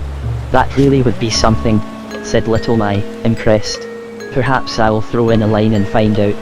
Angling is not for little girls, said Moominpapa firmly. No, the black pool is for fathers. And don't go too near the edge. You must realize that it's a very dangerous spot. I shall make very careful investigations, but not just at the moment. There's the jetty to think about, and then I must make an oven for smoking eel and pike weighing more than 14 pounds. And I must put out the nets before it starts to rain. And some sort of guttering for the roof, added Moominmama. In a couple of days we shall have no drinking water left. Don't worry, my dear, said Moominpapa protectively. You'll get a gutter all right. Be patient, and I'll do everything. The family went back towards the lighthouse and Moominpapa continued to talk about the gigantic pike. The wind blew gently through the heather and the setting sun drenched the whole island in warm golden light. But behind them the black pool lay sunk in shadow between the rocks. Asterisk Moominmama had finished clearing up after Little Mai and the trapdoor was closed. As soon as he came in, Moominpapa noticed the calendar. That's exactly what I need, he said. Where did you find it? If I'm going to keep any sort of order on this island, I must know what day it is. Today's Tuesday, that I know. Moominpapa picked up a pen and drew a large round circle high up in the margin. That was the arrival, and then he made 2 small crosses underneath for Monday and Tuesday. Have you ever seen a seahorse? Asked Moomintroll. Are they as beautiful as those in the picture? Possibly, said Moominmama. I don't know. They do say that the painters of pictures exaggerate. Moomintroll nodded thoughtfully. What a pity it was that you couldn't tell from the picture whether the little seahorse had silver shoes or not. The sunset filled the room with gold, and in a little while it would turn red. Moominpapa stood in the middle of the room thinking. This was the time he ought to go up and light the lamp, but if he climbed the ladder the others would know exactly what he was doing. And when he came down again they would know if he hadn't been able to make the lamp work. Why couldn't they keep out of the house until dusk and leave him in peace to try and light it? Sometimes there was something about family life that Moominpapa didn't like. His family wasn't sensitive enough at times like these, although they'd lived with him for so long. Moominpapa did exactly what one always does at uncomfortable moments. He went and stood in the window with his back to the room. The marker for the nets lay on the windowsill. Of course. He had completely forgotten to put out the nets. That was important, very important. Moominpapa felt a great sense of relief. He turned round and said, "We'll put the nets out tonight. They ought to be in the sea before sunset. Actually, we ought to put them out every night now that we're living on an island." Moomintroll and his father rowed out with the nets. "We must put them out in an arc from the east point," Moominpapa said. "The west point belongs to the fisherman. It wouldn't be right to start fishing right under his very nose. Now row slowly while I keep an eye on the bottom." The water began to get deeper and very gentle, sweeping terraces of sand, descending in the water like a broad ceremonial staircase. Moomintroll rowed towards the point over forests of seaweed that got darker and darker. "Stop!" shouted Moominpapa. "Go back a bit. The bottom's fine just here. We'll lay it out obliquely towards those rocks. Slowly now." He threw in the float with its little white pennant and dipped the net into the sea. It glided out slowly with long even movements, drops of water shining in the mesh. The corks rested on the surface for a moment, and then they saw them sink, like a necklace of beads behind them. It was a very satisfying feeling putting a net out. It was a man's job, something one did for the whole family. When all 3 nets were out, Moominpapa spat 3 times on the marker and dropped it in. It stuck its tail in the air and disappeared straight down in the water. Moominpapa sat down in the stern of the boat. It was a peaceful evening. The colours were beginning to grow pale and disappear in the dusk, but right over the thicket the sky was still quite red. They pulled the boat up the beach in silence, and then walked home across the island. When they had got as far as the poplars, they heard a faint wailing coming over the water. Moomintroll stood still. "I heard that noise yesterday, too," said Moominpapa. "It's a bird, I expect." Moomintroll looked out across the sea. "There's something sitting on the rock," he said. "That's a beacon," said Moominpapa, and walked on. There was no beacon there yesterday, thought Moomintroll. There was nothing there at all. He stood stock still and waited. It was moving. Very, very slowly it glided over the rock and was gone. It couldn't be the fisherman. He was short and thin. It was something else. Moomintroll pulled himself together and continued on his way home. He wouldn't say anything before he was certain. Anyway, Moomintroll hoped that he would never know what it was that sat out there wailing every evening. Moomintroll woke up in the middle of the night. He lay quite still, listening. Someone had called him, but he wasn't quite sure. Perhaps he had only dreamed it. The night was just as calm as the evening had been, full of a blue-white light, and the waxing moon was high over the island. Moomintroll got out of bed as quietly as he could so as not to wake Moominpapa and Moominmama, and went up to the window, opened it carefully and looked out. Now he could hear the faint sound of the waves breaking on the beach, and see the dark rocks floating forlornly in the sea. Far away a bird called. The island was completely at rest. No, something was happening down on the beach. The distant fall of hurrying feet, something splashing in the water, something was happening down there. Moomintroll became intensely excited. He was sure that whatever it was concerned him, only him and none of the others. He must go down there and see for himself. Something told him that it was important, and that he must go out into the night and see what was happening down there on the beach. Somebody was calling him and he mustn't be afraid. When he was by the door he remembered the stairs and hesitated. The winding stairs at night were an awful thought. In the day you could run up them, not giving yourself time to think. Moomintroll went back into the room and took the hurricane lamp off the table. He found the matches on the mantelpiece. The door closed behind him, and the tower opened up below him like a deep, dark well. He couldn't see it, but he knew it was there. The flame of the hurricane lamp flickered, rose and fell, and then burned steadily. He put it down and plucked up courage to take a look. The light had frightened all the shadows, and they fluttered giddily all round him when he lifted the lamp up. So many of them, fantastic shapes flickering up and down the hollow inside of the lighthouse. It was beautiful. The staircase wound downwards, down, down, down, grey and fragile like the skeleton of some prehistoric animal, and was lost in the darkness at the bottom. With every step he took, the shadows danced on the walls all round him. It was much too beautiful to think of being frightened. So Moomintroll went down the stairs, step by step, holding the lamp tightly, and reached the muddy floor at the bottom of the lighthouse. The door creaked as usual and it felt very heavy. He stood outside on the rock in the cold, unreal moonlight. Isn't life exciting? Moomintroll thought. Everything can change all of a sudden, and for no reason at all. The staircase is suddenly quite beautiful, and the glade something I don't want to think about anymore. Breathlessly, he walked over the rock, through the heather, through the little copse of aspens. They were motionless and quiet now, there wasn't a breath of wind. He walked slowly, listening. The beach was quite quiet. I frightened them, Moomintroll thought, and bent down to turn out the lamp. Whatever it is that comes here at night must be very shy. An island by night can be very scared. Now the lamp was out, and immediately the island seemed to come much nearer. He could feel it very close to him as it lay there motionless in the moonlight. He wasn't at all frightened, but just sat there listening. There it was, the sound of prancing steps in the sand somewhere behind the aspens. Backwards and forwards they went, down the beach into the water, splashing about and making the foam fly. It was them, the seahorses, his seahorses. Now he understood everything. The silver shoe he had found in the sand, the calendar with the moon dipping its feet in the mounting wave, the call he had heard while he was asleep. Moomintroll stood in the trees and watched the seahorses dance. They leapt up and down the beach with their heads high, their hair flying and their tails floating behind them in long glistening waves. They were indescribably beautiful, and they seemed to be aware of it. They danced coquettishly, freely and openly, for themselves, for each other, for the island, for the sea. It seemed to be all the same to them. Sometimes they turned suddenly in the water so that the spray rose high above them, making rainbows in the moonlight. Then they would leap back through their own rainbows, looking up and bowing their heads to emphasize the curve of the neck and the line of the back down to the tail. It was as if they were dancing in front of a mirror. Now they were standing still, stroking each other, obviously thinking only of one another. Both were wearing grey velvet, which looked very warm and soft and which never got wet. It looked as if it was patterned with flowers. While Moomintroll was watching them, something curious but quite natural happened. He suddenly thought that he, too, was beautiful. He felt relaxed and playful and light of heart. He ran down the beach crying, "Look at the moonlight. It's so warm. I feel I could fly." The seahorses shied, reared and sprang away in the moonlight. They dashed past him with their eyes staring and their hair streaming and their hooves beating the ground in panic, but he knew all the time that they were only pretending. He knew that they weren't really frightened and he didn't know whether he ought to clap or try to calm them down. He just felt small, and fat and clumsy again.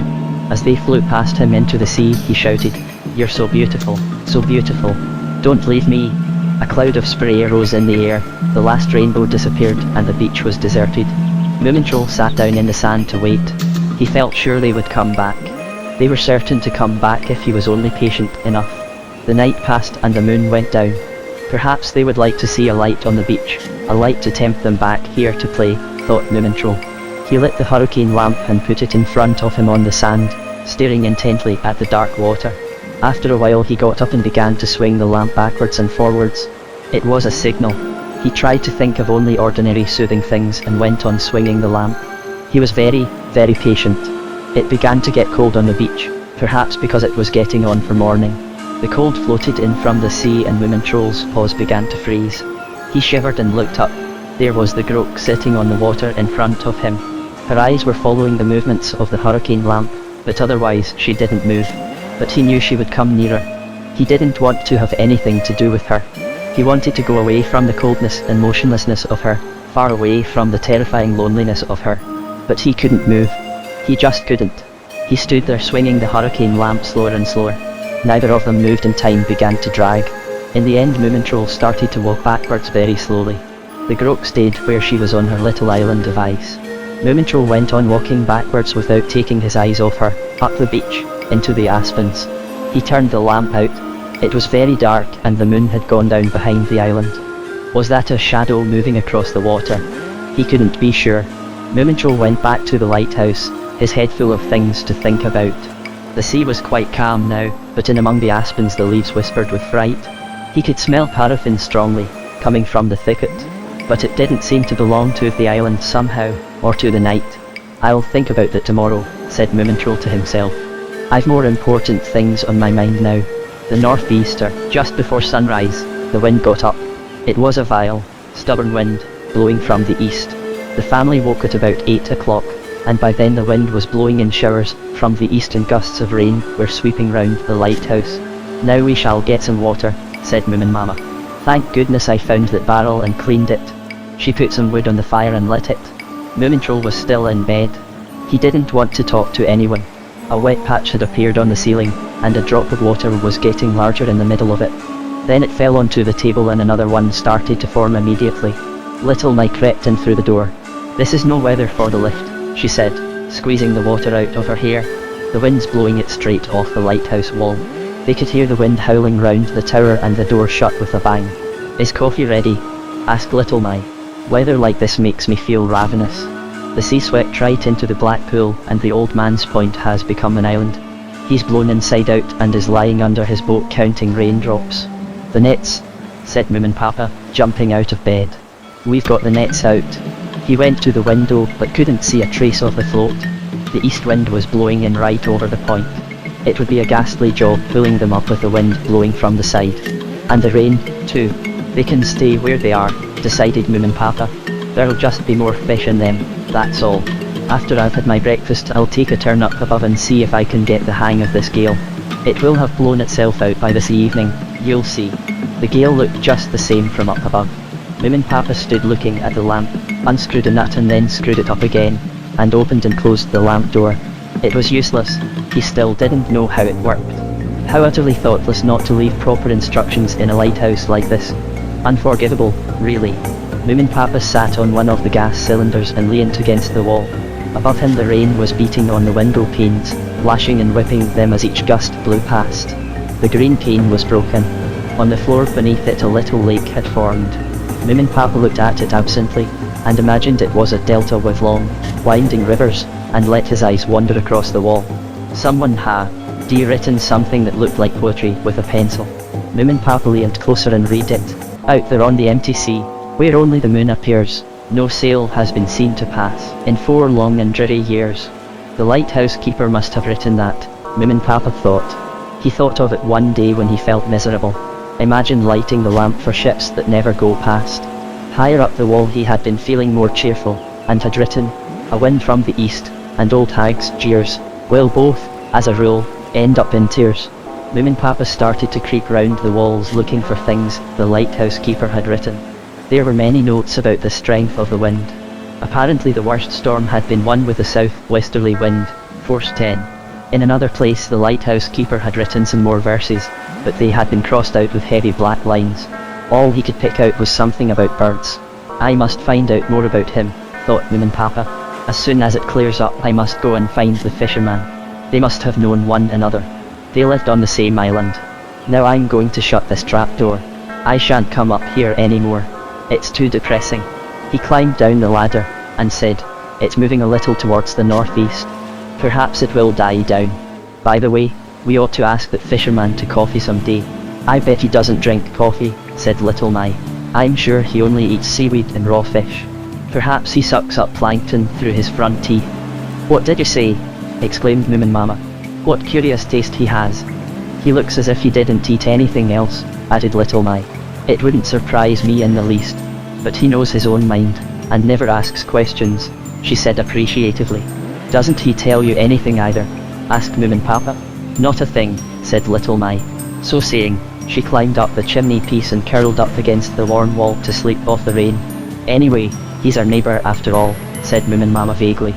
"One has to have neighbours, I mean." She sighed, and added, "I think the rain's coming in." "I'll put that right," said Moominpapa. "By and by, when I've got a moment." But he thought, perhaps it'll clear up. "I don't want to go up there. There's too much there that reminds me of the lighthouse keeper." The long, rainy day drew to a close, and towards evening the wind had dropped so much that Moominpapa decided to take up the nets. "Now you can see I know something about the sea," he said, very pleased with himself. "We shall be back in good time for evening tea, and we shall bring the biggest fish with us. The rest we'll throw back into the sea." The island was wet everywhere. It seemed to be drooping, and had quite lost its colour in the rain. The water had risen so much that little could be seen of the beach, and the boat was rolling from side to side with its stern in the sea. "We must pull her right up the beach to the alder bushes," said Moominpapa. "Now you can see what the water can do when autumn comes. If I'd waited till tomorrow morning to take the nets up we shouldn't have had any boat left. You can't be too careful with the sea, you know. I wonder," Moominpapa added, "I wonder why the sea rises and falls like this. There must be an explanation." Moomintroll looked around. The beach had changed completely. The sea looked swollen, it heaved wearily and sulkily and had flung up a heap of seaweed all over the beach. It's no beach for sea horses any longer. Imagine if they only like sandy beaches and don't bother to come back again. What if the grog has scared them away? Thought Moomintroll. He threw a timid glance in the direction of the tiny islands offshore, but they had disappeared in the drizzle. "Watch where you're rowing," Moominpapa shouted. "Look for the float and mind out for the waves or we'll be driven ashore." Moomintroll pulled on his left oar as hard as he could. The Adventure swung round to leeward all the time and stuck in the troughs of the waves. "Row out! Row out!" shouted Moominpapa from the stern. "Turn her round! Backwards! Backwards!" He lay on his stomach over the stern of the boat and tried to reach the float. "No, no, no, no. This way. No, the other way, I mean. That's it. I've got it. Now row straight out." Moominpapa caught the net and began to haul it in. The rain was driving in his face and the net felt very heavy. "We shall never be able to eat all this fish," he thought, a little disconcerted by the thought of such a large catch. "What a job," he reflected. "But if one has a family, one has a family." Pulling on the oars like one possessed, Moomintroll saw something dark coming up with the net. It was seaweed. The net was full of seaweed, yards and yards of it. Moominpapa said nothing. He had stopped trying to take in the net neatly and was lying across the bow of the boat, pulling the net in any old way with his arms. Armful after armful of thick, yellowish-brown seaweed came over the side, but not a single fish. All 3 nets were the same, nothing but seaweed. Moomintroll turned round and let the boat drift towards the beach while he held the right oar without rowing, and in a few moments the Adventure had her nose ashore. The next wave struck her side and she capsized. Moominpapa was suddenly full of life. "Jump in and pull the prow out," he shouted. "Pull it out and hold on tight." Moomintroll stood up to his waist in the water, holding on to the Adventure, and wave after wave broke over his head. The water was so cold that it was painful. Moominpapa tried to haul the nets ashore, heaving and straining, his hat down over his eyes, and the oars had rolled onto the sand and got tied up with the net and his legs. Everything was about as bad as it could be. When they finally got the Adventure safely up, another sheet of rain drifted in over the sea, and darkness concealed everything. Night was falling. "Well, we managed it all right," said Moomintroll, looking cautiously at his father. "Do you think so?" said Moominpapa doubtfully. He stared at the enormous heap of net and seaweed and decided that Moomintroll was right. "Yes, we did," he said. "A battle with the ocean. That's what happens out here, you know." When Little My heard the story of their adventures, she put the sandwich she was eating on the table in front of her and said, "Well, you two are going to have fun. It'll take 3 or 4 days to sort those nets out. That seaweed clings like the very devil. Comes of leaving the net in all day." "Is that so?" Moominpapa began. "We've got plenty of time," said Moominmama quickly. "It might be quite a nice job if the weather's good. The fisherman can eat them clean," suggested Little My. "He likes seaweed." Moominpapa felt quite deflated. This seaweed had come right after the wretched business of the lamp. It wasn't fair. One toiled and nothing worked. Things just seemed to slip through one's fingers. Moominpapa's thoughts started to wander, and he stirred and stirred with his spoon in his cup, although the sugar had melted long ago. In the centre of the table stood the smallest saucepan. At intervals a drop fell from the ceiling with a plop. Moomintroll sat staring at the calendar, listlessly making knots in his tail. "Let's light the lamp," said Moominmama cheerfully. "It's stormy tonight, so we can hang it in the window." "No, no, not in the window," shouted Moomintroll, jumping up. Moominmama sighed. It was exactly what she was afraid of.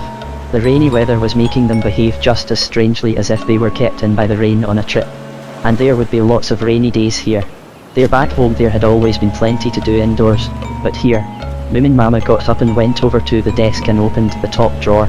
"I went through this today," she said. "It was almost empty. And you can't imagine what I found. A puzzle.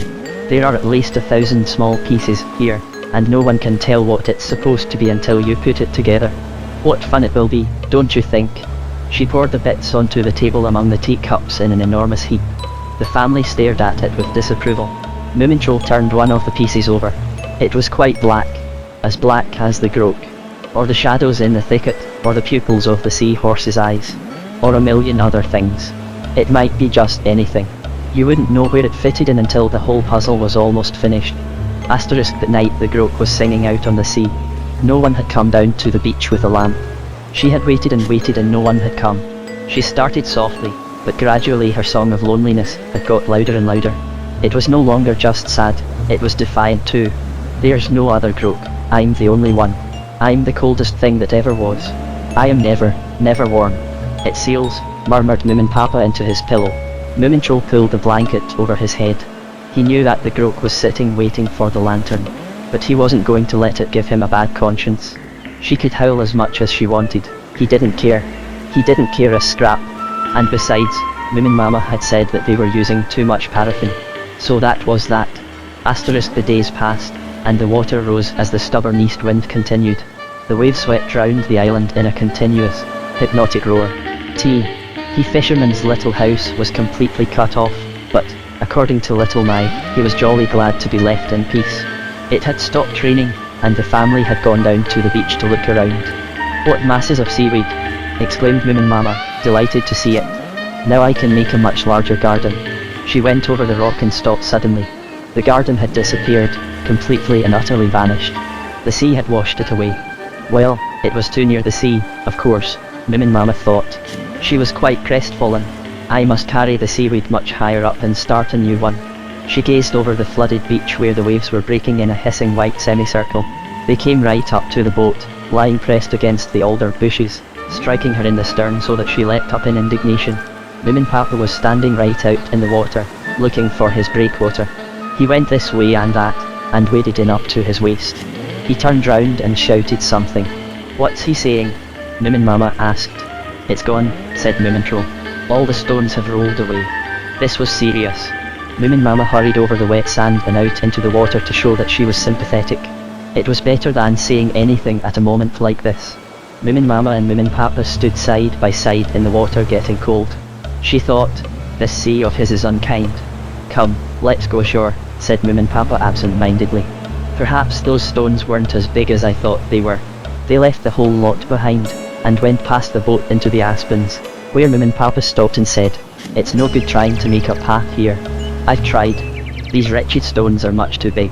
The lighthouse keeper would have made one long ago if it had been possible, and a jetty too. Perhaps one shouldn't try to change things so much on this island," said Moominmama. "Just leave it as it is. Back home it was easier somehow. But I'm going to try and make a new garden, higher up." Moominpapa said nothing. "And there's so much to do in the lighthouse," Moominmama went on. "One could make lots of little shelves, and nice furniture, couldn't one? And mend that awful staircase. And the roof." "I don't want to mend anything," thought Moominpapa. "I don't want to pick seaweed. I want to build big things, strong things. I want to so terribly much. But I don't know.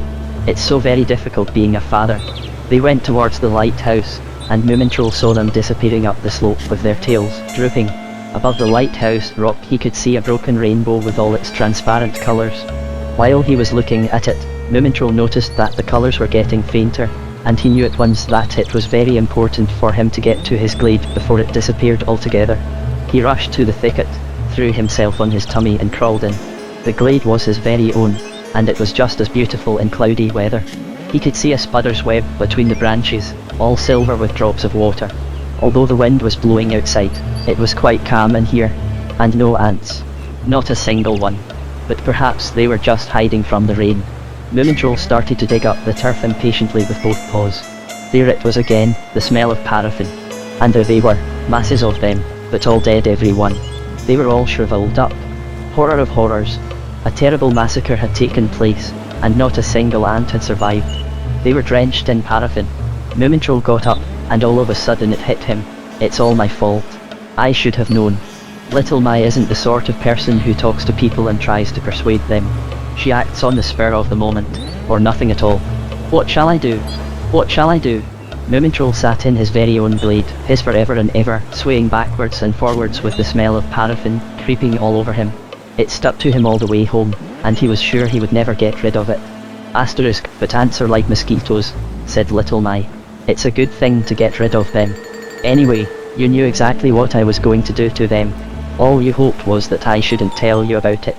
You're awfully good at deceiving yourself." There was no answer to that. That evening Little Mai caught sight of Moomintroll creeping through the heather in an obvious attempt to make himself invisible. Naturally, she followed him, and saw him spreading sugar round the edge of the spruce forest.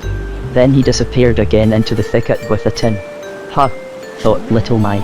"Now he's trying to ease his conscience. I could tell him that ants don't eat sugar, and that it'll melt anyway because the ground's wet. And that any ant that I didn't catch is completely indifferent to the whole thing, and is in no need of consolation. But I can't be bothered." Then there were 2 days when Moominmama and Moomintroll did nothing but pick seaweed out of the nets. Then it started to rain again. The wet patch on the ceiling got bigger and bigger. The drops fell, plip, plip, plip, into the little saucepan, and plop, plop, plop, into the big one. Up in the lamp room, Moominpapa sat contemplating the broken window with great aversion. The more he looked at the wretched window and the more he thought about it, the emptier his mind became. It should be nailed up from the outside, or tightened from the inside with sacking and glue. That's what Moominmama had suggested. Moominpapa felt more and more tired, and finally lay on the floor. The green window pane became a beautiful emerald. He began to feel better, and after a while he was struck by an idea, all his own. If I was to cut a good wide strip of sacking, and then spread the glue on it, and then break the green glass into lots and lots of emeralds and then press them into the glue. Moominpapa sat up. What an interesting idea, he thought. In between the emeralds I could throw fine white sand before the glue is too dry. No, perhaps rice instead. That's it, I could work in tiny white grains of rice, like pearls, thousands and thousands of them. Moominpapa got up and took a hammer to the broken window. He started to prise it away very carefully. A large piece crashed to the floor and splintered. He selected a pawful of little pieces and with endless patience began to hammer the fragments into beautiful even pieces. Moominpapa came down through the trap door in the afternoon, when the belt was ready. I tried it on, he said. And then I took quite a bit off. It should be just right for you. Moominmama put it over her head, and it slipped down to her waist, just where it should be. It can't be true, said Moominmama. It's the most beautiful thing I've ever been given. She was so happy that she suddenly felt very serious. We couldn't understand why you wanted rice, exclaimed Moomintroll. It swells when it's wet. So we thought you were using it to tighten the window in some way. It's fantastic, said Little My with reluctant admiration. I can hardly believe it. She put the wash basin in a different place, so that the drops falling from the ceiling didn't say plip or plop but plop, and added, well, that's goodbye to the rice pudding. I have got rather a large waist, said Moominmama reproachfully. We can eat gruel just as well. This suggestion was met by complete silence. Moominpapa could hear the drops falling from the ceiling, making a sort of melody with 3 notes instead of 2, specially written for him. He didn't like it. Dearest, if I had to choose between a jewel and rice pudding, Moominmama began, but Moominpapa interrupted her saying, how much of the food is eaten? Rather a lot, said Moominmama anxiously. You know what sea air is like. Is there anything left? Moominpapa went on. Moomy. Mama made a vague gesture which seemed to suggest that there wasn't much left except porridge, but that it wasn't so important after all. Then Moominpapa did the only possible thing that he could do in such a situation. He took his fishing rod, put on the lighthouse keeper's hat, and in proud silence selected his most beautiful trolling spoon. I'm going fishing for a while, he said calmly. It's just the right weather for pike. The northeaster had blown itself out, but the water was still very high. It was drizzling, and the rock and the water were the same colour, a grey nothingness and very lonely. Moominpapa fished for an hour in the black pool. He didn't get a single bite. One shouldn't talk about pike till one's got a catch, he thought. Like most fathers of a certain kind, Moominpapa liked fishing. He had got his fishing rod on his birthday a couple of years before, and it was a very fine one. But sometimes it stood in its corner in a slightly unpleasant way, as though reminding him that it was for catching fish. Moominpapa stood looking down into the black water of the pool, and the pool stared back at him with its great eye. He drew in his line and put his pipe in his hat. Then he walked over to the leeward side of the island. There might be some pike there, little ones perhaps, but something to take home with him anyway. Just offshore sat the fisherman fishing in his boat. Is this a good place to fish? Moominpapa asked. No, said the fisherman. Papa sat on the rock and tried to think of something to say. He had never met anyone so difficult to talk to. It all seemed so clumsy and awkward. I expect it's a little lonely here in winter, he ventured, but of course he got no answer. He tried once more. But you used to be 2 here, of course. What was the lighthouse keeper like? The fisherman muttered something and shifted a trifle uneasily on his seat. Was he talkative? Did he say much about himself? Everybody does, said the fisherman suddenly. They talk about themselves. He talked about himself always. But maybe I didn't listen to him. I forget. How did he come to leave here? Moominpapa asked. Did the lighthouse go out before he left or after he'd gone? The fisherman shrugged his shoulders and drew in his line. The hook was empty. I've forgotten, he said. In desperation, Moominpapa made yet another attempt. But what did he do all day? Did he build something? Did he put out any nets? The fisherman threw out his line with a beautiful, slow movement, making a perfect circle on the surface of the water which spread out gently and disappeared. He turned and looked out to sea. Moominpapa rose and walked on. Somehow it was a relief to feel as angry as he did. He cast his line out quite a way, without bothering to see whether he was observing the tactful distance, which one gentleman ought to observe when he's fishing close to another. He got a bite immediately. He pulled in a perch weighing a pound. He made a great deal of fuss about it, puffing and blowing and splashing about, and slapping the perch on the rock, just to annoy the fisherman as much as possible. He looked at the grey figure sitting motionless and staring out to sea. "This bit is probably about 5 pounds, he said loudly, hiding the perch behind his back. "It'll be quite a job to smoke." The fisherman didn't move an inch. "That'll teach him," Moominpapa muttered. Think of that poor lighthouse keeper talking and talking about himself, and that little shrimp not listening. He walked up to the lighthouse with the perch firmly in his paw. Little Mai was sitting on the steps, singing one of her monotonous wet weather songs. "Hallo," said Moominpapa. "I'm angry." "Good," said Little Mai with approval. "You look as though you'd made a proper enemy of someone. It always helps." Moominpapa flung the perch on the steps. "Where is she?" he asked. "Pottering about in the garden of hers," answered Little Mai. "I'll give her the fish." Moominpapa nodded and went off towards the western end of the island. "I'll fish right under that man's nose. I'll catch every blessed fish there is. I'll show them." The ragged nets hung under the staircase in the lighthouse and were easily forgotten. Moominmama didn't mention small shelves or furniture anymore, and the wet patch on the ceiling got bigger and bigger every time it rained. The trap door remained shut. Moominpapa didn't bother about anything except fishing. He was out with his line all day and only came home to eat. He left very early in the morning and wouldn't let anyone go with him. He didn't try to provoke the fisherman anymore. It's not much fun trying to provoke anybody as small as he was and who refuses to get angry. He had only one very determined thought in his head: getting food for the family. He always placed his catch on the lighthouse steps. If he caught sizable fish, he took them down to the beach and smoked them. He sat in front of the stove in the wind, slowly putting twig after twig on the fire to keep it burning evenly. He packed it down carefully with sand and pebbles. He collected juniper twigs and cut chips of alder so that the fish should be done in just the right way. The others didn't see very much of him. Towards the evening he would take a turn at the black pool, but he never got a bite there. When they sat round in the evening drinking their tea, he talked about nothing but fish and fishing. He didn't boast in his usual pleasant way. He gave long lectures which Moominmama listened to in embarrassed surprise, not learning particularly much about anglers and angling. "He's not playing at it, he's serious," Moominmama thought. "I've put salt fish in all the jars and containers we possess, and still he goes on fishing. Of course it's grand to have so much food, but somehow it was jollier when we didn't have so much. I think it's the sea that's upset him and made him like this." Moominmama wore the emerald belt every day just to show Moominpapa how much she liked it, although of course it was really something dressy, which she should only have worn on Sundays. And it was a little tiresome the way the bits of glass got caught in absolutely everything, and unless one moved very carefully the rice kept falling out.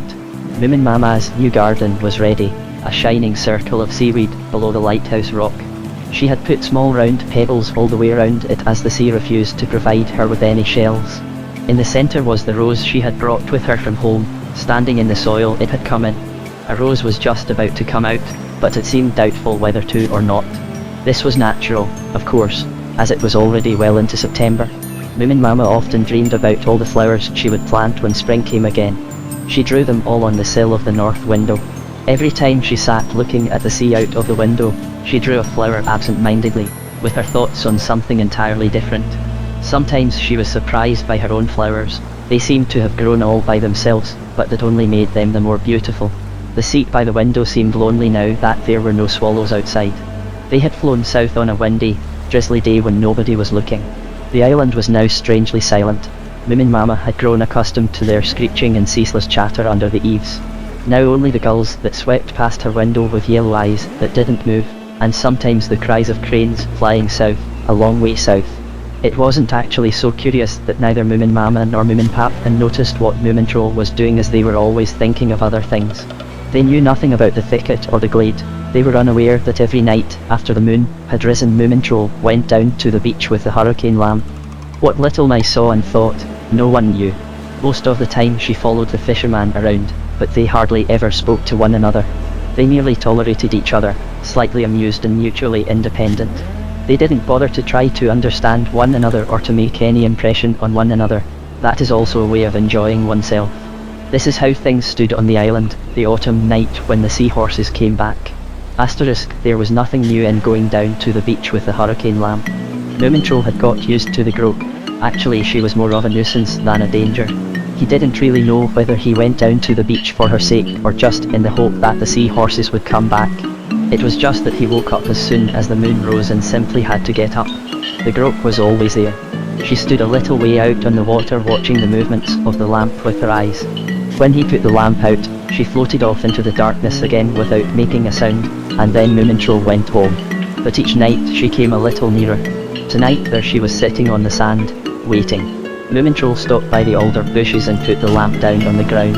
The Groke had broken the ritual by coming up the beach. It was wrong of her.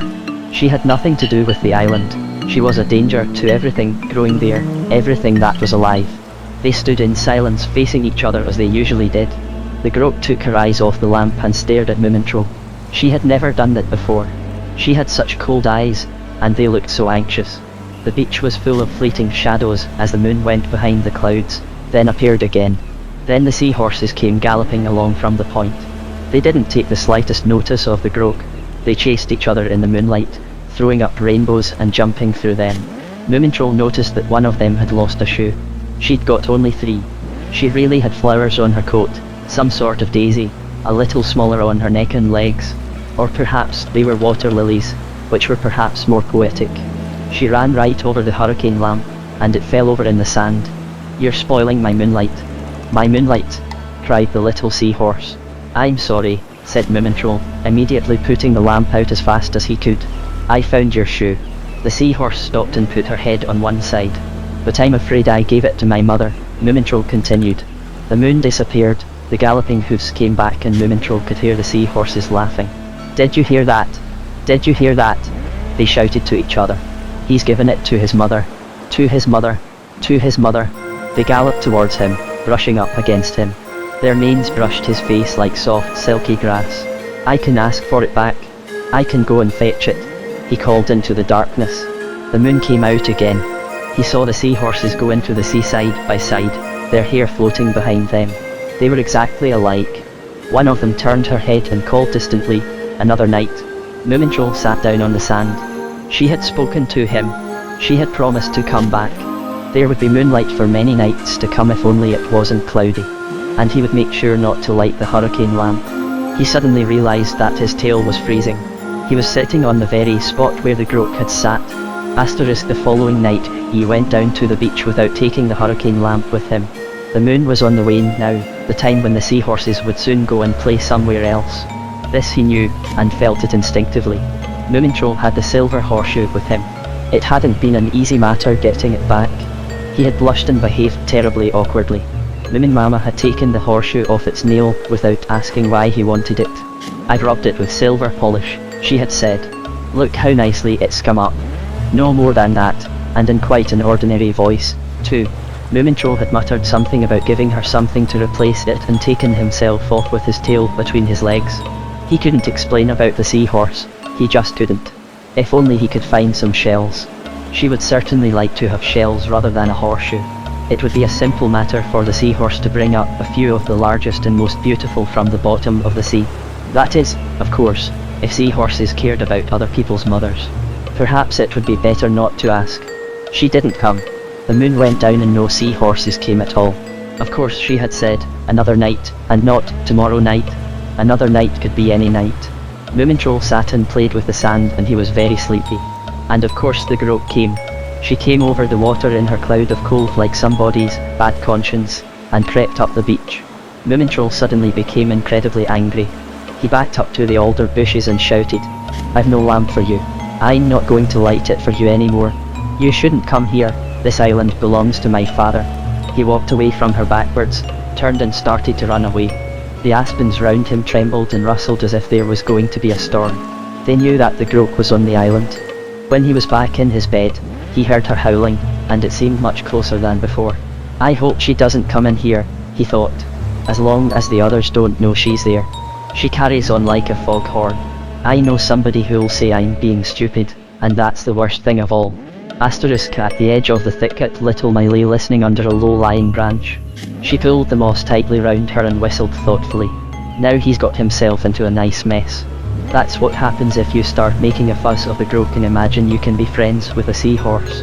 Then she suddenly remembered the ants and laughed heartily and loudly to herself. The fog, actually, Moominmama hadn't said anything terrible and certainly nothing that should have made Moominpapa feel annoyed. Nevertheless, Moominpapa couldn't for the life of him remember what she had said. It was something about the family having quite enough fish. It had started by her not admiring the pike enough. They hadn't got any scales, but anyone could see that it was a pike of over 6 pounds. Well, 5 anyway. When one catches one perch after the other just because one wants to provide for one's family, it's quite an event to catch a pike. And then she had made that remark about having too much fish. She had been sitting as usual by the window, drawing flowers on the windowsill. It was quite full of flowers all over. Suddenly Moominmama had said, not looking at anyone in particular, that she just didn't know what to do with all the fish he caught. Or was it that they hadn't any more jars to put them in? Or perhaps it was something about it being nice to have porridge for a change. Something like that anyway. Moominpapa had put his fishing rod in the corner and gone out for a walk along the edge of the water, but not near the fisherman's point. It was a cloudy and completely calm day. You could hardly see the surface of the water heaving in a slow swell after the east wind, and it was as grey as the sky and looked like silk. Some ducks were flying close to the water, very quickly and obviously going about their own business. Moominpapa walked with one paw on the rock and the other in the water, dragging his tail in the sea. The lighthouse keeper's hat was pulled down over his nose and he was wondering whether there would be a storm or not. A real storm. One would have to rush around saving things and making sure that the family wasn't swept away. Then climb the lighthouse tower and see how strong the wind was. Come down again and say, the wind's force 13. We must keep quite calm. There's nothing to get worked up about. Little Mai was catching sticklebacks. Why aren't you fishing? She asked. I've given up fishing, Moominpapa answered.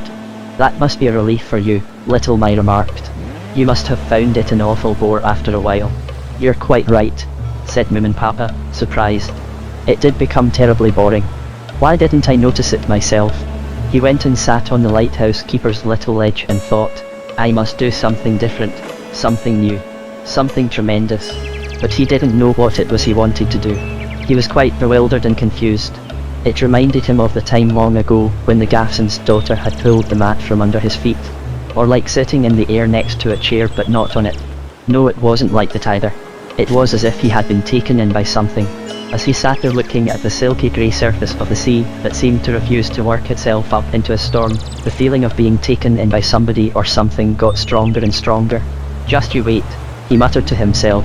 I'll find out. I'll get to the bottom of this. He didn't know whether he meant the sea, the island or the Blackpool. Perhaps he meant the lighthouse or the lighthouse keeper. In any case it sounded very menacing. He shook his perplexed head and went and sat by the Blackpool. There he continued to think, his nose in his paws. From time to time the breakers washed in over the threshold and disappeared in the black, mirror-like water. This is where storms have washed in for hundreds of years, he thought. Cork floats and pieces of bark and small sticks have been carried in by the waves and then carried out again. It must have happened like that many, many times. Until one day, Moominpapa lifted his nose and an extraordinary idea suddenly occurred to him. Imagine if suddenly one day something really big and heavy, something from a wreck, was swept in and sank there and stayed at the bottom forever and ever. Moominpapa got up. Treasure trove, perhaps. A case of contraband whiskey. The skeleton of a pirate. Anything. The whole pool might be full of the most incredible things. He felt tremendously happy. He immediately became full of life. Something seemed to wake up inside him as if a steel spring had suddenly been released like a jack in the box, setting him in motion. He rushed home, flew up the stairs, 2 at a time, pushed open the door and shouted, I've got an idea. You haven't, exclaimed Moominmama, who was standing by the stove. Is it a good one? Of course it is, Moominpapa answered. It's a grand idea. Come and sit down and I'll tell you all about it. Moominmama sat down on one of the empty boxes and Moominpapa began to tell her all about his idea. When he had finished, Moominmama said, Why, it's incredible. Only you could have thought of something like that. There might be just anything down there. Exactly, said Moominpapa. Just anything. They looked at each other and laughed. When are you going to start looking? Moominmama asked. Immediately, of course, said Moominpapa. I shall drag the pool thoroughly. But first I must find out how deep it is. We must try and get the boat into the pool. You see, if I try to haul everything up the cliff face it might fall down again. And it's very important to reach the middle of the pool. Obviously the best things are there. Don't you want any help? Moominmama asked. Oh no, said Moominpapa. This is a job that I must do. I must find a plumb line. He went up the ladder, through the trap door and into the lamp room without giving the lamp a single thought and higher up to the loft above. After a while he came down again with a rope and asked, Have you got anything I can use as a weight? Moominmama rushed to the stove and gave him the iron. Thanks, Moominpapa said, disappearing through the door. She heard him running down the stairs 2 at a time. Then all was quiet again. Moominmama sat down at the table and laughed. How wonderful, she said. What a relief. Moomintroll lay in his glade watching the birch leaves waving above him. They were turning yellow and looked more beautiful than ever. He had made 3 separate entrances to his house. The front door, the kitchen door and an emergency door if he had to escape suddenly. He had patiently filled in the green walls of the house with plaited branches and he had made the glade his very own by doing it up for himself. Moomintroll didn't think about the ants anymore. They had become a part of the ground beneath him. The smell of paraffin had disappeared, and new flowers would grow where the old ones had died. He supposed that round the thicket there were thousands of happy little red ants enjoying the sugar. Everything was just right. No, he was thinking about the seahorses. Something had happened to him. He had become quite a different troll, with quite different thoughts. He liked being all by himself. It was much more exciting to play games in his imagination, to have thoughts about himself and the seahorses, of the moonlight, and the Groka's shadow was always in his thoughts, too. He knew she was sitting somewhere out there all the time. She howled at night, but it didn't matter, or so he thought. He had collected all sorts of presents for the seahorses. Beautiful pebbles and bits of glass, rubbed smooth by the sea until they looked like jewels, and some smooth copper weights which he had taken from the lighthouse keeper's drawer. He imagined what the seahorse would say when he gave them to her. He had worked out all sorts of clever and poetic things to say to her. He was waiting for the moon to come back. Moominmama had put everything they had brought with them from home in order long ago. There was no need for her to do much cleaning. Out here there was hardly any dust at all, and in any case one shouldn't make too much fuss about cleaning. Preparing meals was easy, too, provided one did it in the most light-hearted way possible. And so the days came to seem long in quite the wrong way. And she didn't want to do the puzzle because it reminded her that she was so much alone. One day she started to collect wood. She picked up every little stick she found, until the beach was clean of everything the sea had washed up. Gradually she had gathered together a large pile of logs and bits of plank. The nice thing about it was that she had tidied up the island at the same time. It made her feel as though the island was like a garden that could be cleaned up and made to look beautiful. She carried everything herself to a place she had chosen to the leeward of the lighthouse rock. There she had nailed together a horse for sawing the wood on. It was a little crooked, but it worked all right if she held the right side with her paw. Moominmama sawed in the mild, overcast weather.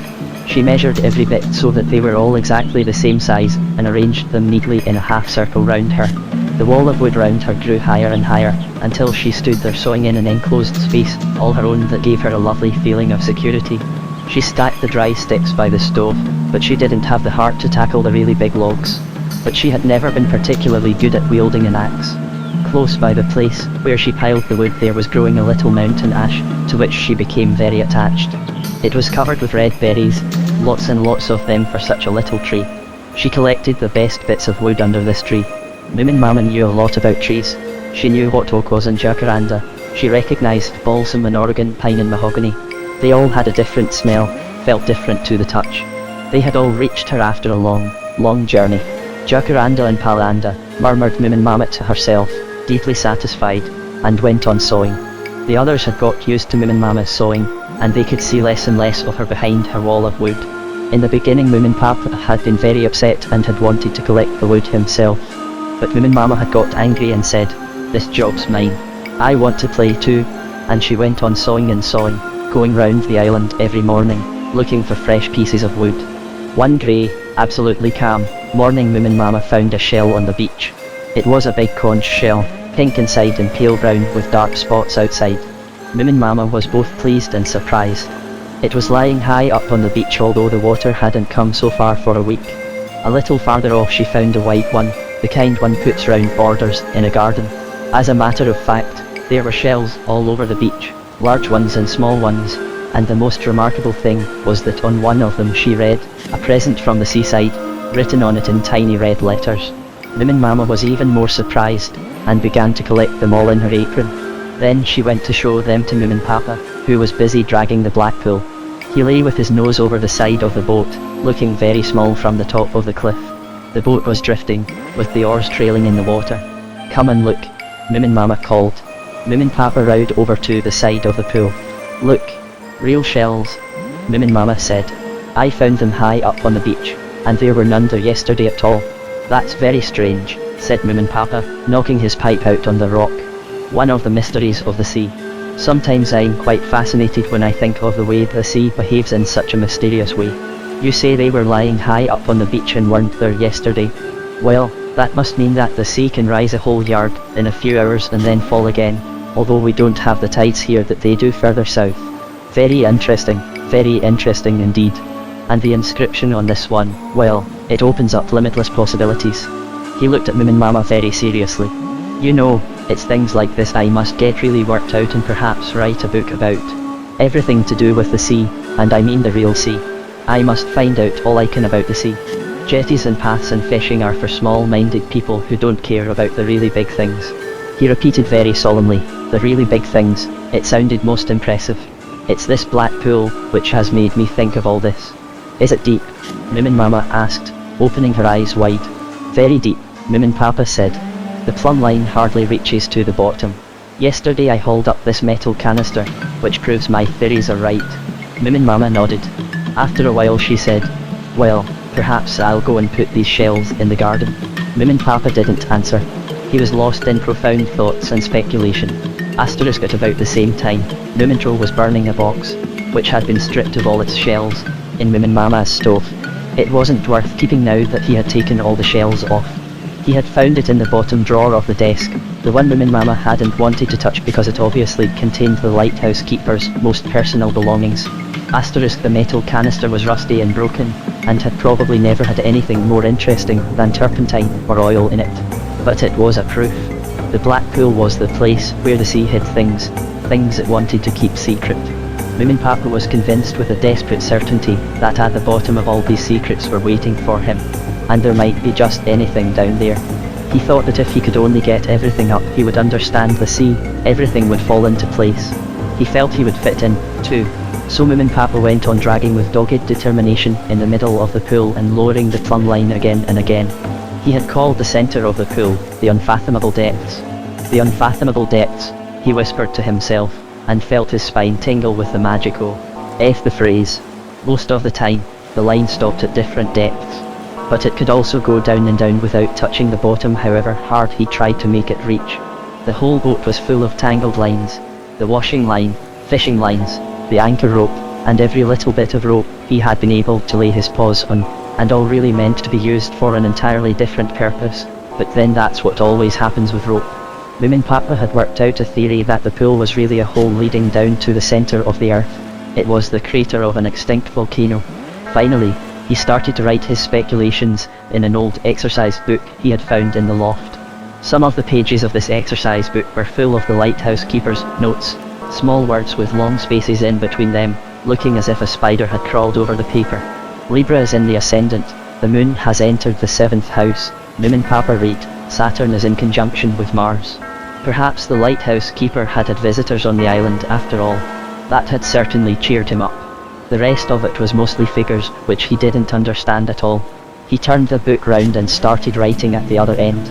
Most of the time he drew plans of the black pool, some in section, and some bird's eye view, and became completely absorbed in complicated calculations and explanations of perspective. Moominpapa didn't talk so much about his investigations anymore. By and by he stopped dragging. Instead, he sat on the lighthouse keeper's ledge just thinking. Sometimes he made some notes about the pool or the sea in the exercise book. He might write, Sea currents are strange and wonderful things to which no one has devoted proper attention, or the movement of waves is something that will always amaze us. And then he would drop the exercise book and lose himself in an endless perspective of profound thoughts. Fog was stealing over the island. It had crept in over the sea without anybody realizing it was coming. All of a sudden everything was wrapped in pale grey mist, and the lighthouse keeper's ledge seemed to be floating, lonely and deserted, in a woolly void. Moominpapa liked hiding himself in the fog. He slept a little until a gull screamed and he woke up with a start. He got up and went on strolling round the island, brooding helplessly over currents and winds, the origin of the rain and of storms, and deep holes in the bottom of the sea that no one could fathom. Moominmama saw him emerging from the fog and disappearing again, his nose resting on his stomach, and lost in thought. He's collecting material, she thought. Or so he said. Perhaps his exercise book is full of material. It will be a relief when he's finished. She counted out 5 sweets and put them on a saucer. Then she went and put them on the ledge in the cliff to cheer him up. Moomintroll lay in the undergrowth looking intently down into a little pool. He dipped the horseshoe in the clear, brown water and watched it turn gold. He could see branches and blades of grass reflected in the water, a very small, upside-down landscape. The twigs stood out very clearly against the fog, and even the tiniest little creature running up and down could be seen. Moomintroll felt a desperate need to talk to someone about the seahorse. Just to describe what she looked like. Or just to talk about seahorses in general. Now there were 2 creepy crawlies on the same twig. He touched the surface of the water and the miniature landscape vanished. He got up and strolled towards the thicket. Right on the edge of it there was a small beaten track in the moss. This is probably where Little My lives, he thought. He could hear a rustling sound. She was at home. Moomintroll took a step forward. The dangerous desire to confide in someone was like a lump sticking in his throat. He bent down and crept in under the branches. There she sat, rolled up like a tiny ball. "You're in, I see," he said rather stupidly. He sat down in the moss and stared at her. "What are you holding in your paw?" Little My asked. "Nothing," answered Moomintroll, and so ruined his opening gambit. "I just happened to be passing." "Huh," said Little My. He looked first this way and then that in order to avoid her critical gaze.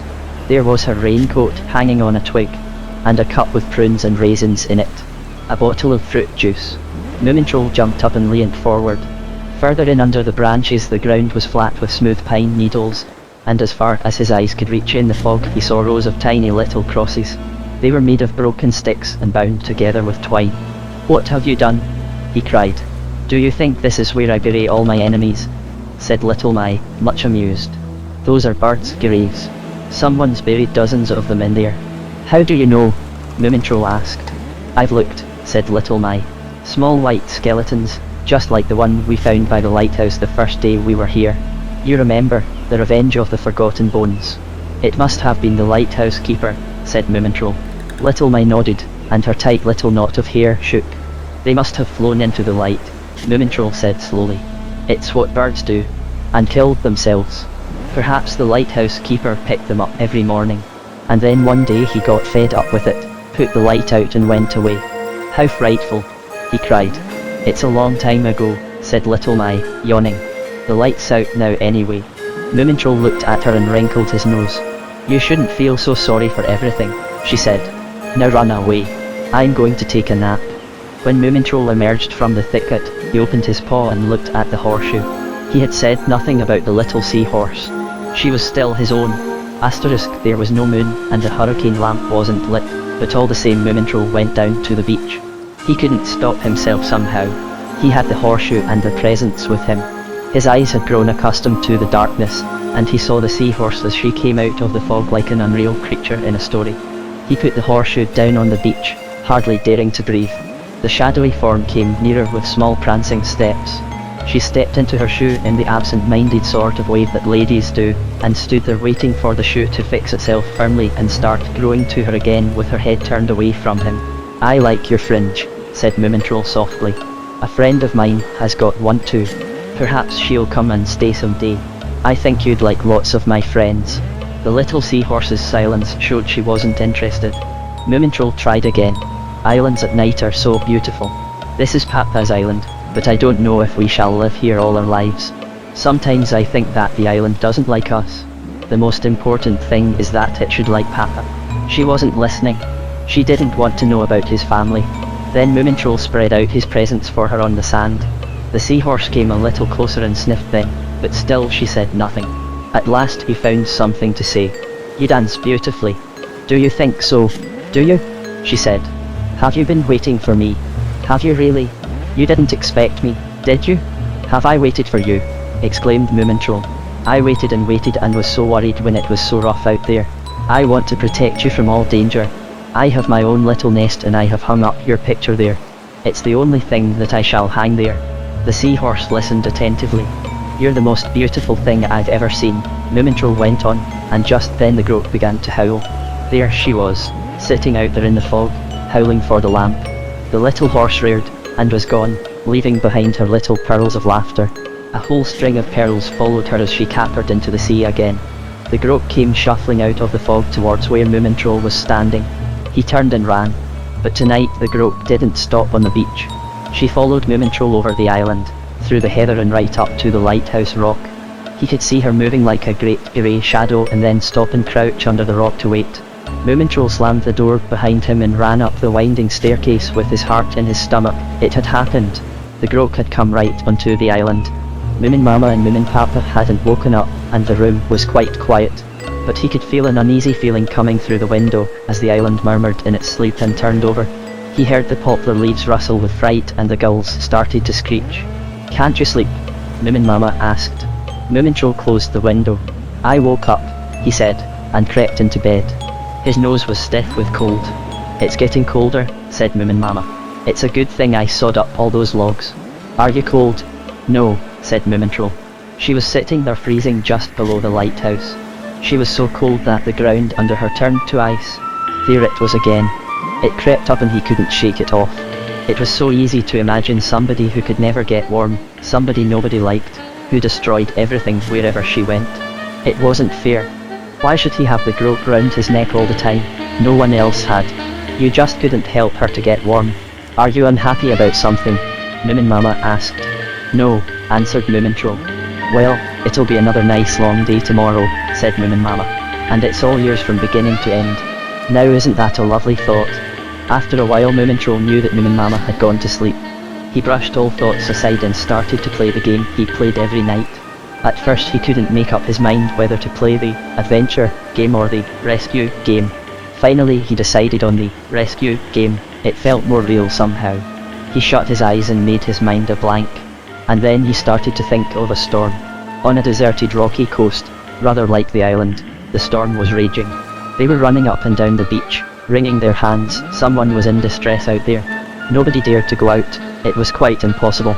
Any boat would be smashed to pieces in an instant. It wasn't Moominmama that Moomintroll saved now, but the seahorse. Who was struggling out there? Was it the little seahorse with the silver shoe battling with a sea serpent? No, that was too much. The storm was quite enough. The sky was all yellow, a real storm sky. And then he came along the beach himself. With great determination he ran up to one of the boats. Everybody started shouting, "Stop him! Stop him! He'll never do it! Lay hold of him!" He brushed them aside, got the boat out, rowed like mad. The rocks stood out of the sea like great black teeth. But he felt no fear. Little Mai was shouting something on the beach. I didn't know he was so brave. "Oh, how sorry I am for everything. But it's too late." Snufkin chewed his old pipe and murmured, "Farewell, old pal." But he struggled on and on to where the little seahorse was just about to go down for the third time. He lifted her into the boat, and she lay there in a heap, her wet golden hair round her. He took her safely to the beach, and it was remote and deserted. She whispered, "You have risked your life to save mine. How brave you are." He smiled distantly and said, "I must leave you here. Our ways must part. My destiny calls me. Farewell." The seahorse stared at him in amazement as he walked away. She was impressed. "What?" she said. "Would you leave me?" He waved to her as he walked on, alone, over the rocks in the storm, getting smaller and smaller. All those standing on the beach were astonished and started to say to one another. But at this point Moomintroll went to sleep. He sighed happily and curled up like a ball under the warm, red blanket. Asterisk, where's the calendar gone to? Moominpapa asked. I must make a cross on it, it's very important. Why? Said Little Mai as she climbed in the window. Well, we have to know what day it is, Moominpapa explained. We forgot to bring the clock with us, which was a mistake. But things are impossible if one doesn't know whether it's Sunday or Wednesday. No one can live like that. Little Mai drew in her breath through her nose and breathed out through her teeth in that awful way of hers which said, "I've never heard anything so stupid in all my life." Moominpapa understood what she meant. So he was already feeling good and angry when Moomintroll said, "Actually, I borrowed it for a while. There are certain things which are extremely important on an island like this," said Moominpapa. "Particularly keeping the proper observations recorded in a logbook. One must observe everything, nothing must be neglected. The time, the direction of the wind, the level of the water, everything. You must hang up the calendar again immediately." All right, said Moomintroll loudly. He swallowed his coffee and stamped down the stairs and out into the chilly autumn morning. The fog was still there. The lighthouse vanished into it like a huge pillar and the top of it was invisible. Up there, somewhere in the billowing fog, sat his family, just not understanding him. He was angry and sleepy, and just at the moment not the slightest bit interested in the grok, the seahorses, or his family either for that matter.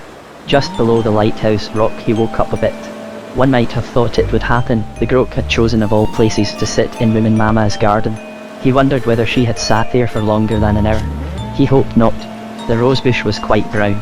For a moment Moomintroll's conscience hit him with its tail, but he was soon feeling angry and sleepy again.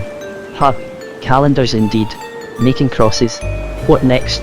How could an old troll like Moominpapa possibly understand that the picture of the seahorse was a picture of beauty itself that only he could see? Moomintroll crept into the thicket and took the calendar off its twig. The fog had made it all crinkled. He threw away the frame of flowers and sat down for a while, his head full of half-formed thoughts. And suddenly he thought, "Why, I'll move here. They can live in that rotten old lighthouse with its awful stairs and count the days as they go by." It was an exciting prospect, new, dangerous and wonderful. It changed everything.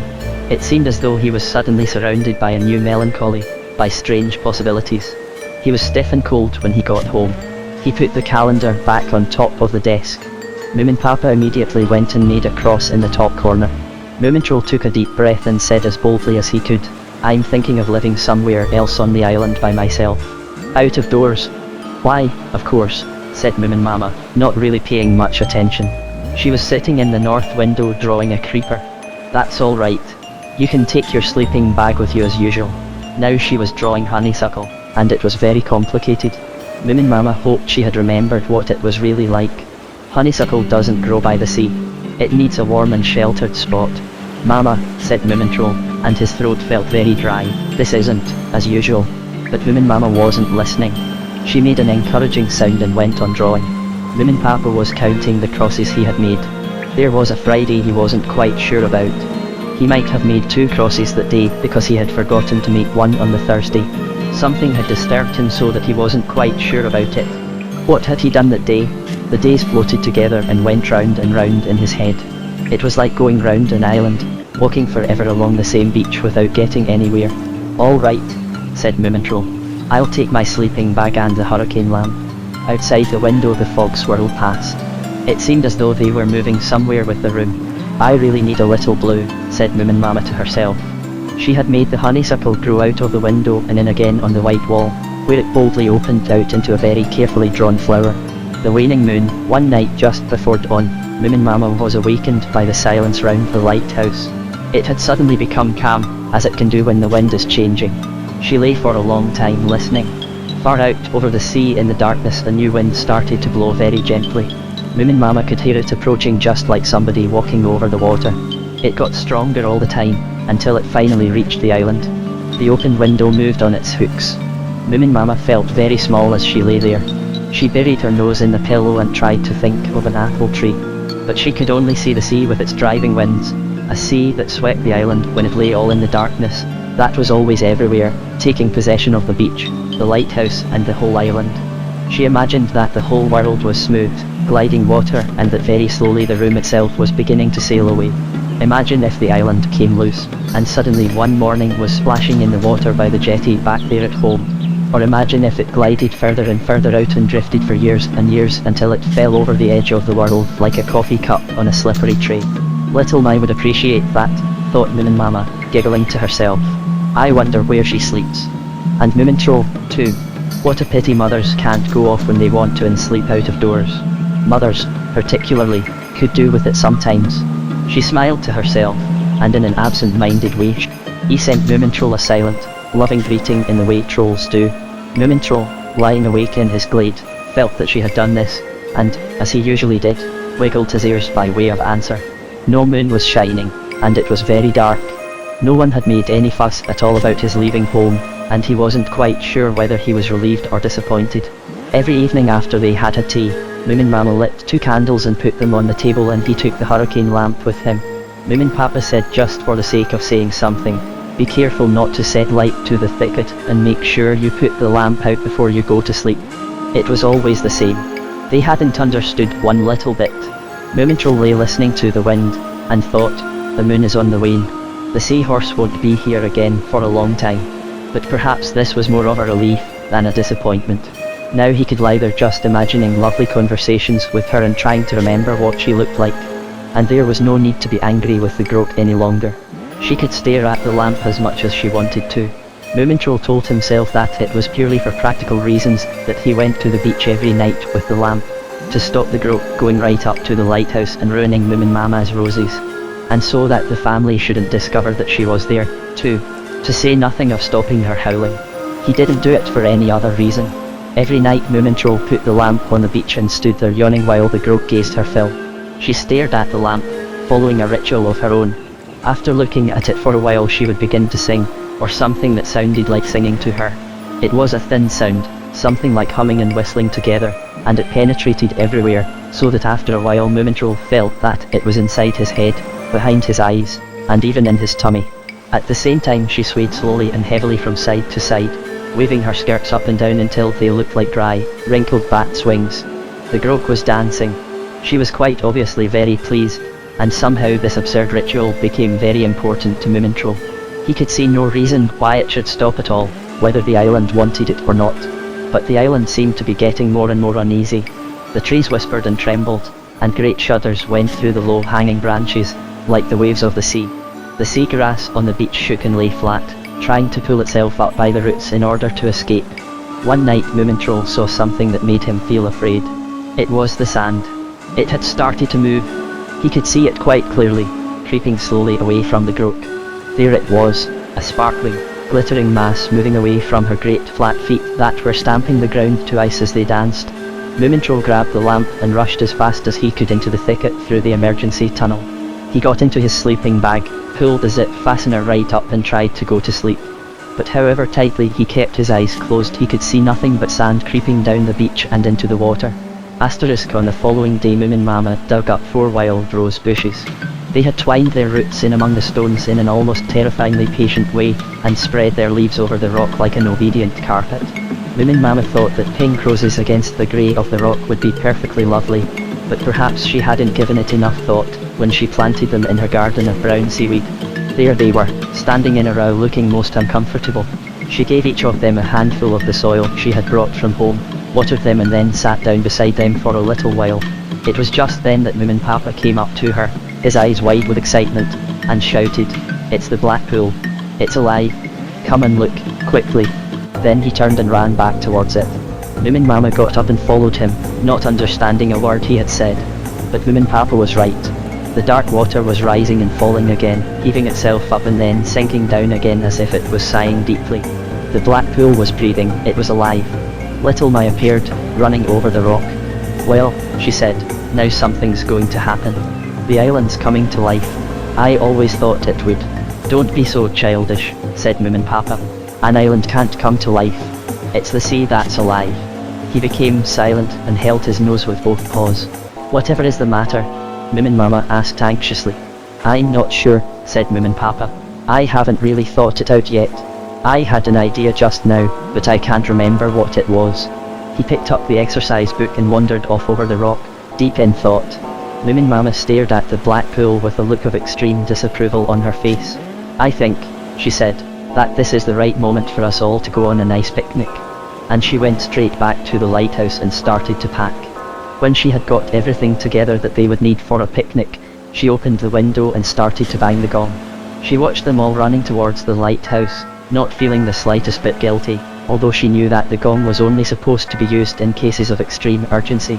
She saw both Moominpapa and Moomintroll standing beneath her and looking up.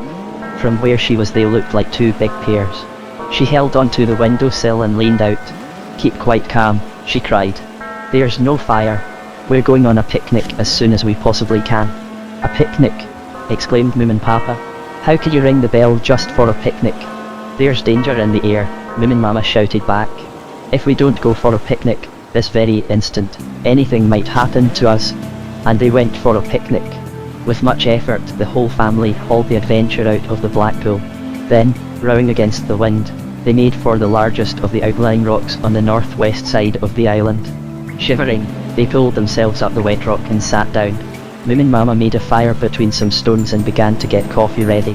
She did everything in exactly the same way as she had always done years and years ago. A tablecloth with 4 stones to hold it down, the butter dish with its lid, their mugs, their bathing towels looking like bright flowers spread out on the rock, and, of course, the sunshade too. Just as the coffee was ready, it started to drizzle. Moominmama was in a very good mood. She talked all the time about ordinary everyday things, rummaged in the picnic basket and made sandwiches. It was the first time that she had got her handbag with her. The rock they had come to was small and bare. There was nothing growing there at all, and no sign of seaweed or driftwood. It was merely a bit of grey nothingness that just happened to be there in the water. As they sat there drinking their coffee, it seemed as if suddenly everything was perfectly natural and right. They began chatting about all sorts of things, but not about the sea, not about the island, and not about Moominvalley. From where they were, the island and the enormous lighthouse looked very strange, a remote grey shadow in the rain. When they had finished their coffee, Moominmama washed their mugs in the sea and put everything back in the basket. Moominpapa went to the water's edge and started to sniff into the wind. "I think we ought to go back home now before the wind gets up," he said. It was what he always said when they went anywhere for a picnic. They bundled into the boat and Little Mike crept into the bows. On the way home the wind was behind them. They pulled the adventure up the beach. Somehow the island was quite different once they were home again. They all felt it, but they said nothing. They didn't really know in what way it was different. Perhaps it was because they had left it for a while and then come back again. They went straight to the lighthouse, and at evening they did the jigsaw puzzle, and Moominpapa made a little kitchen shelf and nailed it up beside the stove.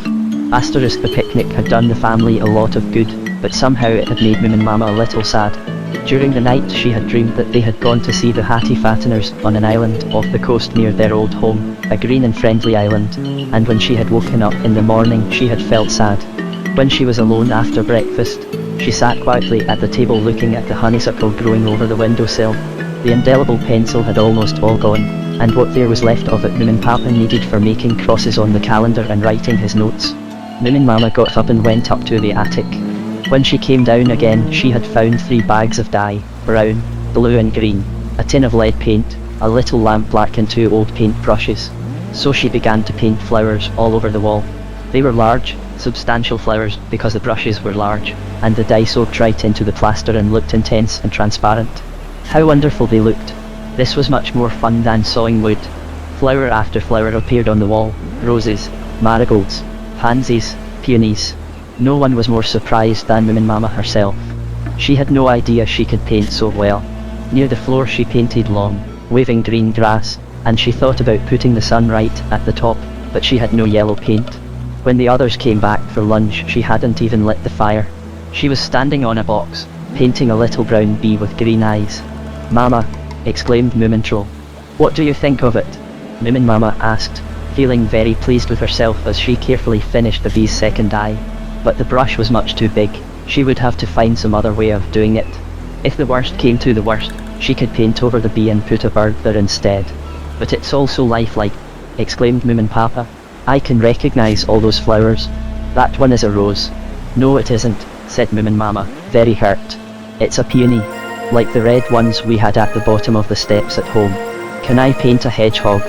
cried Little Mai. Moominmama shook her head. "No," she said. "This is my wall. But if you're good, I'll paint one for you."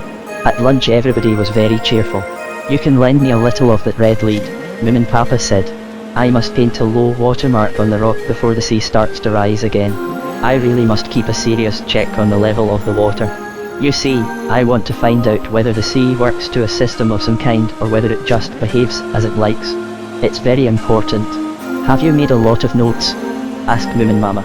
Yes, lots. But I need a lot more before I can start writing my book.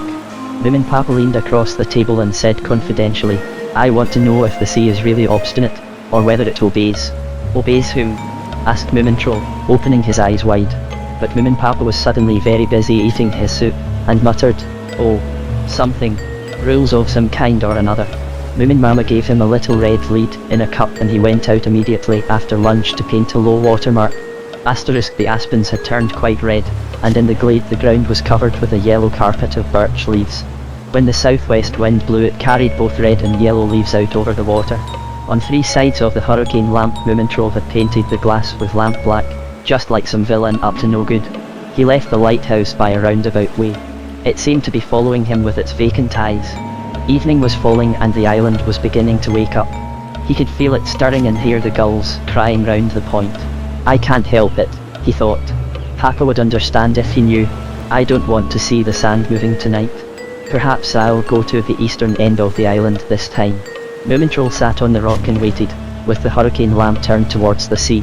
The island behind him was lost in the darkness, and there was no sign of the Groak. Only Little Mice saw him. She saw the Groak too, sitting waiting on the beach. Little Mice shrugged her shoulders and crept back under the moss.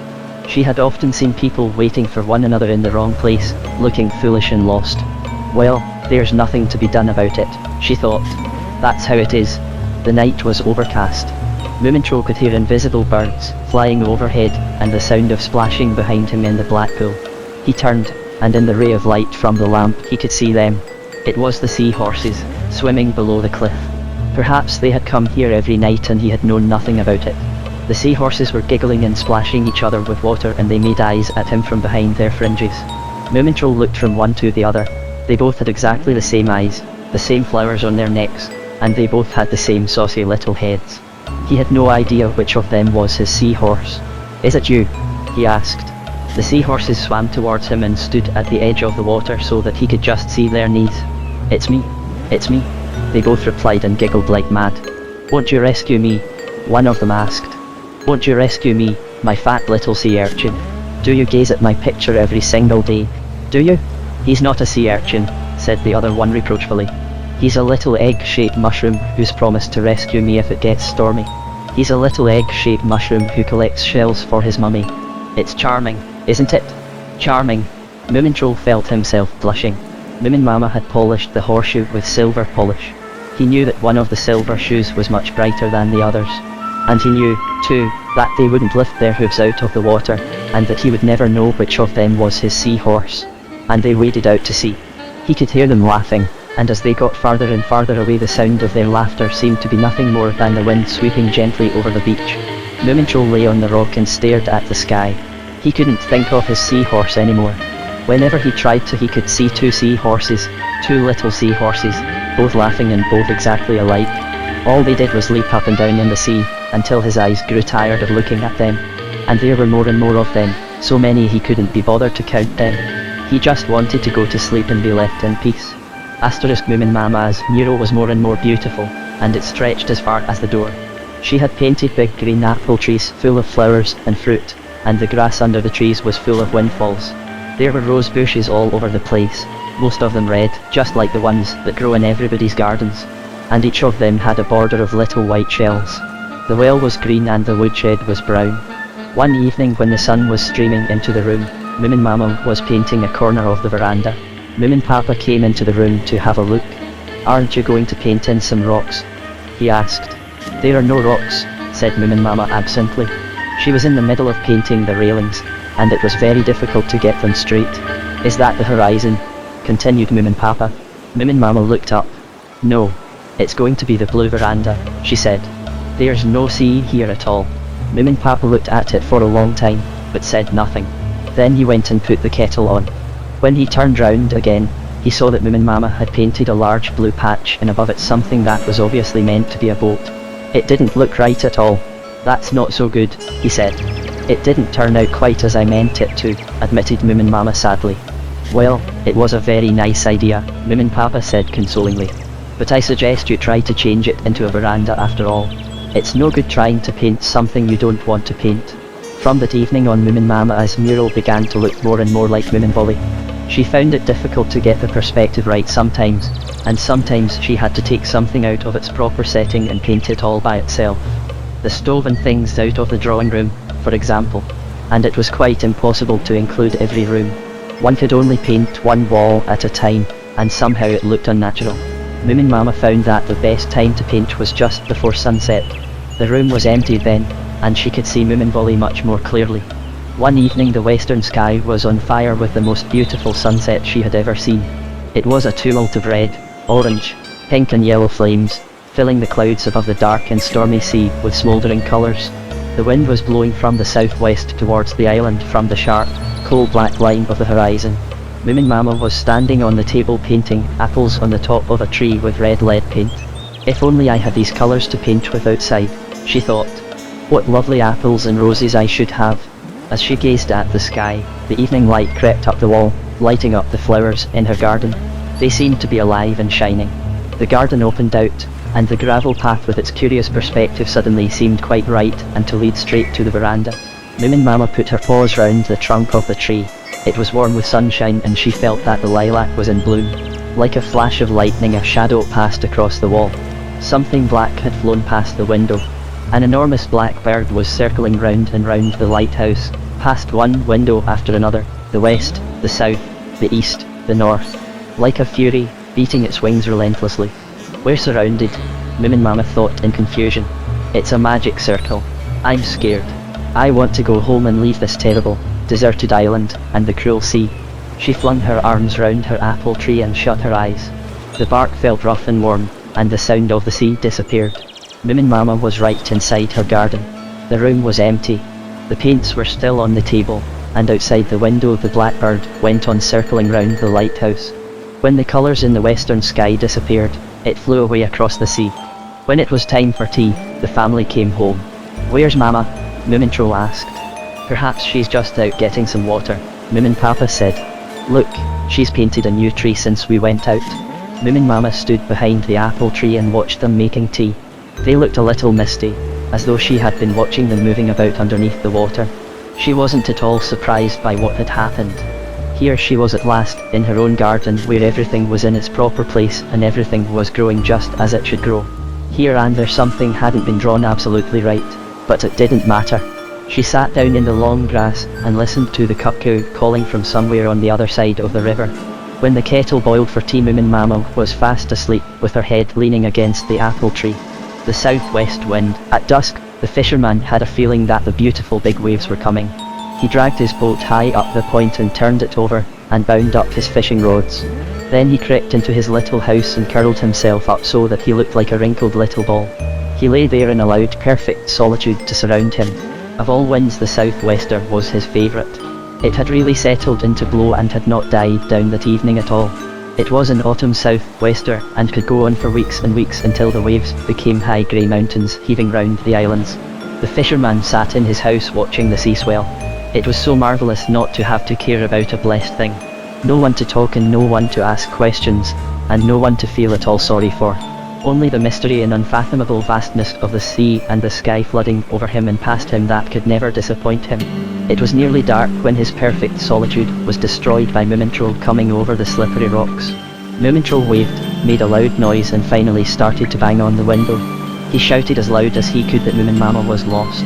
The fisherman smiled and shook his head. The window pane was much too thick to hear anything.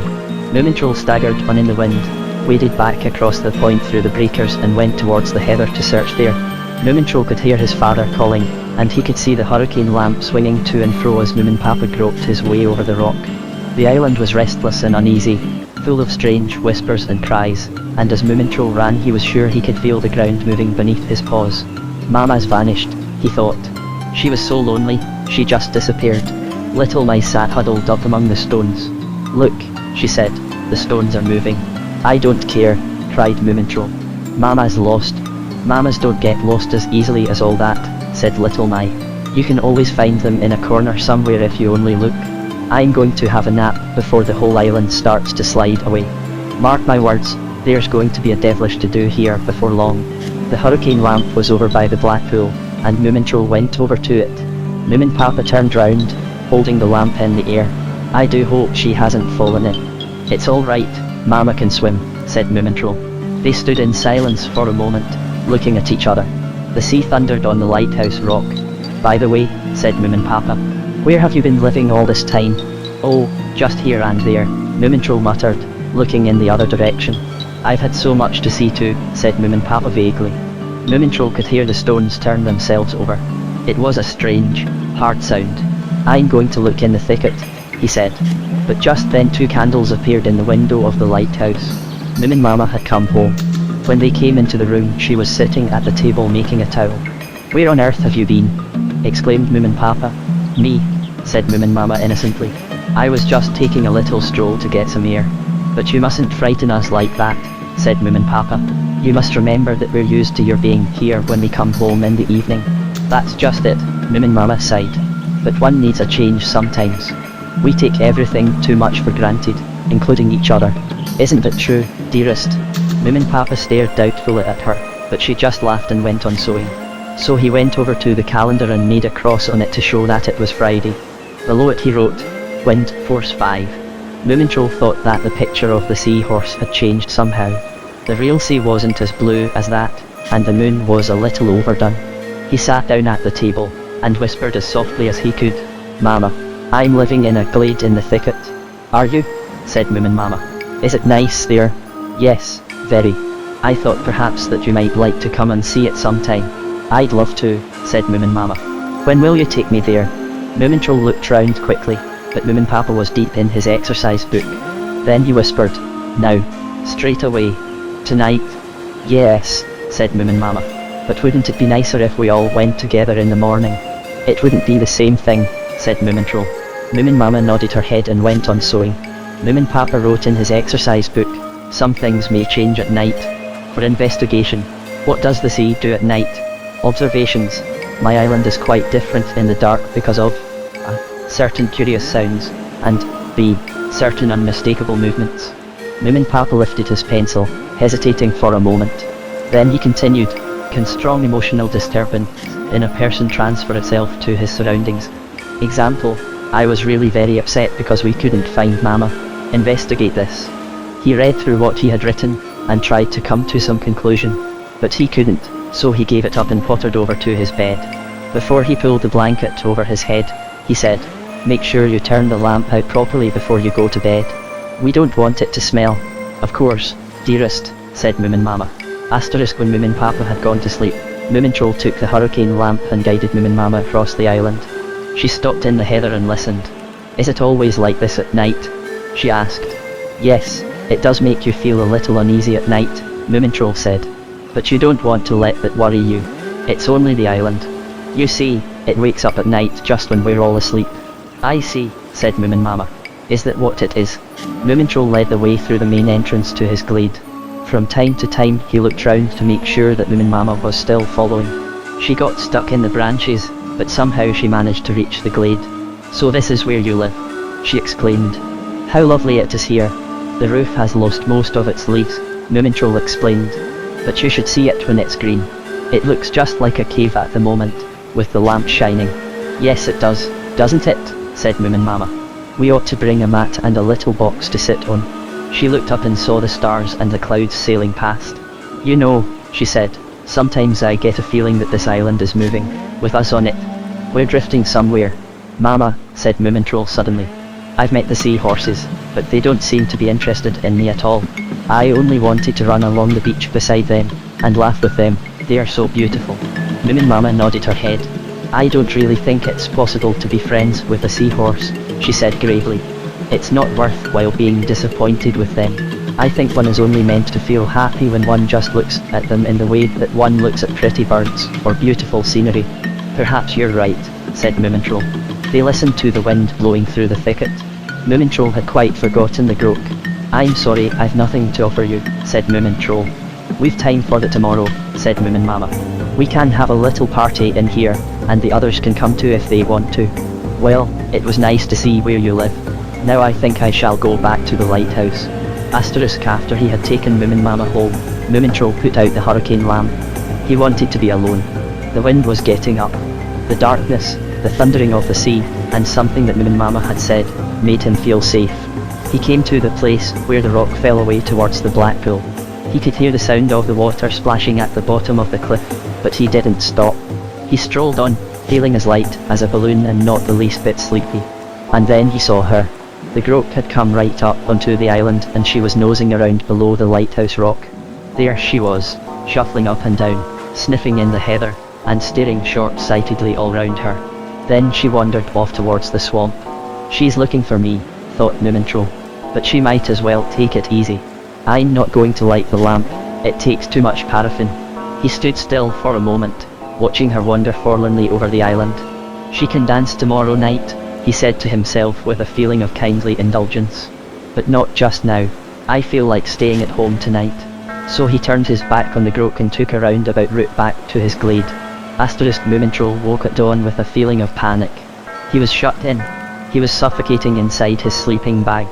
Something was holding him down and he couldn't get his paws out. Everything felt upside down and he was surrounded by a curious brown light and a strange smell, as though he was deep down in the earth. At last he managed to loosen the zip of his sleeping bag.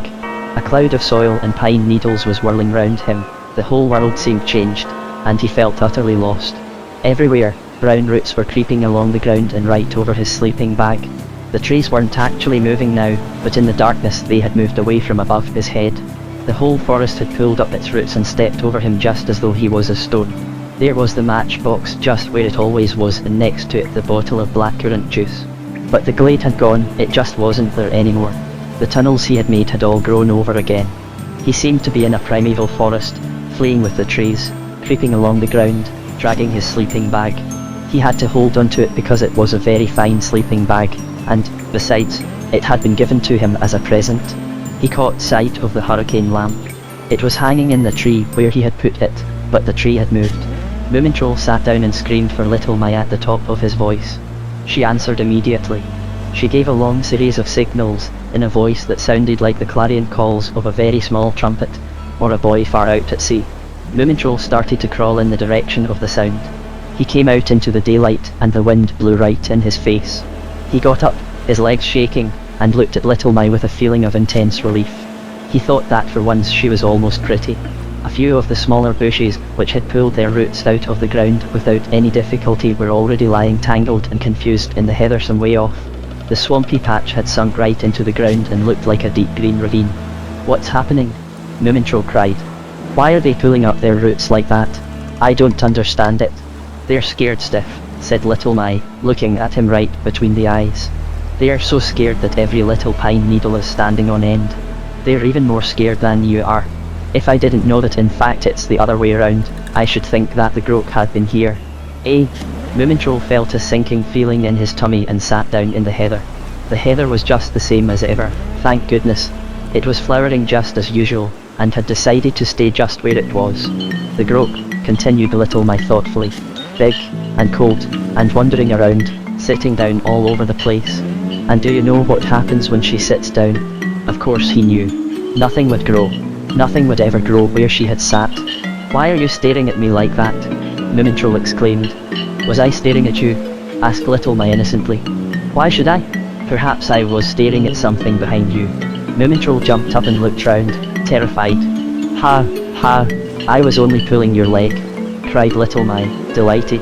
"Isn't it funny how a whole island can go off its rocker and start moving? I think it's jolly interesting." But Moomintroll didn't think it was funny. The thicket was moving towards the lighthouse, right across the island towards the lighthouse steps. It would get a little nearer every night until the first low-lying branch was pushing against the door and trying to get in. "We won't open the door," he said. Suddenly he looked at Little Mai right between the eyes. They were jolly eyes and they seemed to be laughing at him, as if to say, "I know all your secrets." Somehow, this made him feel a lot better. Immediately after breakfast, Moominpapa went out and sat on the lighthouse keeper's ledge in the cliff. He was soon deep in all sorts of speculations. The exercise book was almost full of them. Speculations about the sea. The last heading he had added was, "The way the sea changes at night." He had underlined it. Now he sat there staring at the empty page below it as the wind tried to snatch it from between his paws. He sighed and turned the pages over until he came to page 5, of which he was particularly fond. On this page he had worked out that the Black Pool was connected to the sea by an unbelievably deep tunnel, shown on the map, and that it was through the tunnel that the treasure, the crates of whiskey, and the skeletons had unfortunately sunk to the bottom of the sea. The rusty canister had just happened to get stuck at the edge at the spot marked A, and if something or someone, for the sake of argument called X, had been at the point B and blown the water through the tunnel and then sucked it back again, it would naturally rise and fall so that it seemed to be breathing. But who or what was X? A sea monster? This couldn't be proved. He had transferred the whole question of the sea to the chapter entitled Assumptions, now getting longer and longer. In the chapter, Facts, Moominpapa maintained that water gets colder the deeper it is. He had known this before he had started, of course. He had only had to put his leg in the water to be aware of it. But with an ingeniously constructed bottle he had proved it conclusively. He also maintained that water was both heavy and salty. The deeper the water the heavier it was, and close to the surface it was much saltier. Proof: the shallow pools of salt water. They were very salty, and you could feel the weight of the water when you dived. Seaweed is thrown up to leeward and not to windward. If you throw a plank into the wind from the lighthouse rock, it doesn't come ashore but floats round the island a little way from the beach. If you hold a plank up against the horizon, the skyline looks like the arc of a circle and not a straight line. In bad weather the water rises, but sometimes it does the opposite thing. Every 7th wave is enormous, but sometimes it is the 9th, and sometimes there doesn't appear to be any regular system. And the long lines of foam that appear from nowhere just before a storm. Where did they come from, and where did they go to? Moominpapa tried to find an answer to these questions and lots of others, but it was very difficult. He began to feel very tired and unscientific, and wrote, "An island has no bridges and no fences, so it's impossible to be let out or to be shut in. This means that one feels." No, it was no good. He crossed it out, and turned to the scanty chapter called Facts. The confusing thought that the sea obeyed no rules at all returned. He tried to dismiss it from his mind quickly. He was determined to understand, to solve the mystery of the sea so that he would learn to like it and be able to keep his self-respect. While Moominpapa sat puzzling over these things, Moominmama was getting more and more absorbed with her garden. She had discovered that a lot of things must be painted again. Gradually she became bolder and bolder and didn't hide behind one of the tree trunks when she heard the sound of footsteps on the stairs. Because she had noticed that she became no bigger than a coffee pot when she hid herself among the trees on the wall, she painted lots of little Moominmamas all over the garden. Just in case one of the others caught sight of her, she had only to keep perfectly still and they couldn't tell which was the real Moominmama. "Well, that really is the last word in madness," said Little Mai. "Couldn't you paint some of us and not just yourself?" "But you're outside on the island," said Moominmama. She had asked Moomintroll about having a party in his glade, but he had only muttered something and gone out. "It's the seahorse," Moominmama said to herself. "Ah, well, that's how it is." And she painted yet another Moominmama, this time sitting under the lilac bush and enjoying herself. Moomintroll went slowly down the stairs and out onto the lighthouse rock. The glade had disappeared and there were no seahorses any longer. He stood looking at Moominmama's garden at the bottom of the rock. The rose bushes had all withered because they had been moved to such a soft spot and no longer had the sand and the stones to lean on. Moominmama had put up a little fence in the middle of the flower bed, which was supposed to enclose something. Quite what it was, Moomintroll couldn't think. Something she was trying to grow there. Little Mai came rushing up to him. "Hallo," she said. "Do you know what? Give you 3 guesses." "No, tell me," said Moomintroll. "It's an apple," announced Little Mai. "She's planted an apple that floated ashore.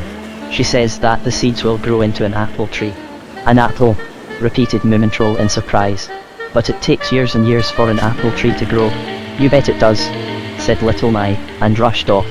Moomintroll remained where he was and studied the fence. It had been very well made and looked remotely like the railings of the veranda at home. He began to chuckle to himself. It was a nice feeling, it felt good to laugh. No one was quite as stubborn as Moominmama. He wondered whether she would get her apple tree after all. She deserved to.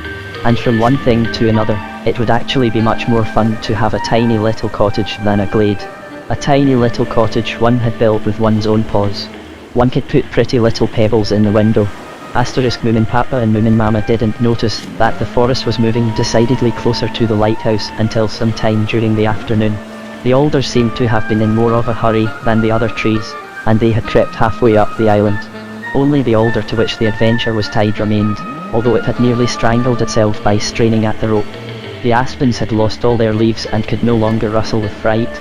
Instead, they had flung themselves into the heather in terrified little groups. The trees all looked like insects, trying to tie their roots in knots round the stones and gripping the heather in a desperate attempt to hold on against the southwest wind. "But what does it mean?" whispered Moominmama, looking at Moominpapa. "Why do they do it?" Moominpapa bit his pipe and desperately tried to find some sort of explanation. It was awful to be forced to say, "I don't know."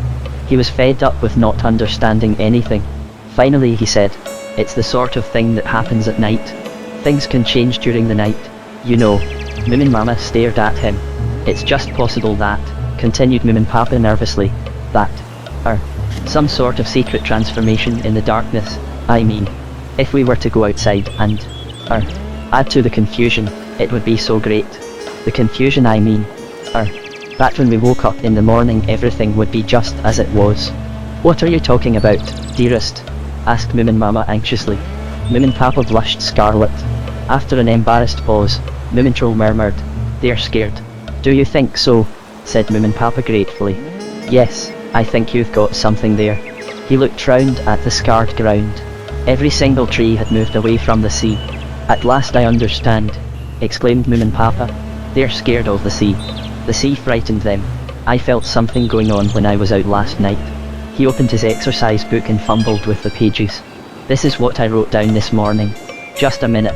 I must think about this very carefully." "Will it take long?" Moominmama asked.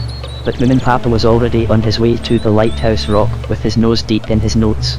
He tripped over a bush, and then disappeared among the trees.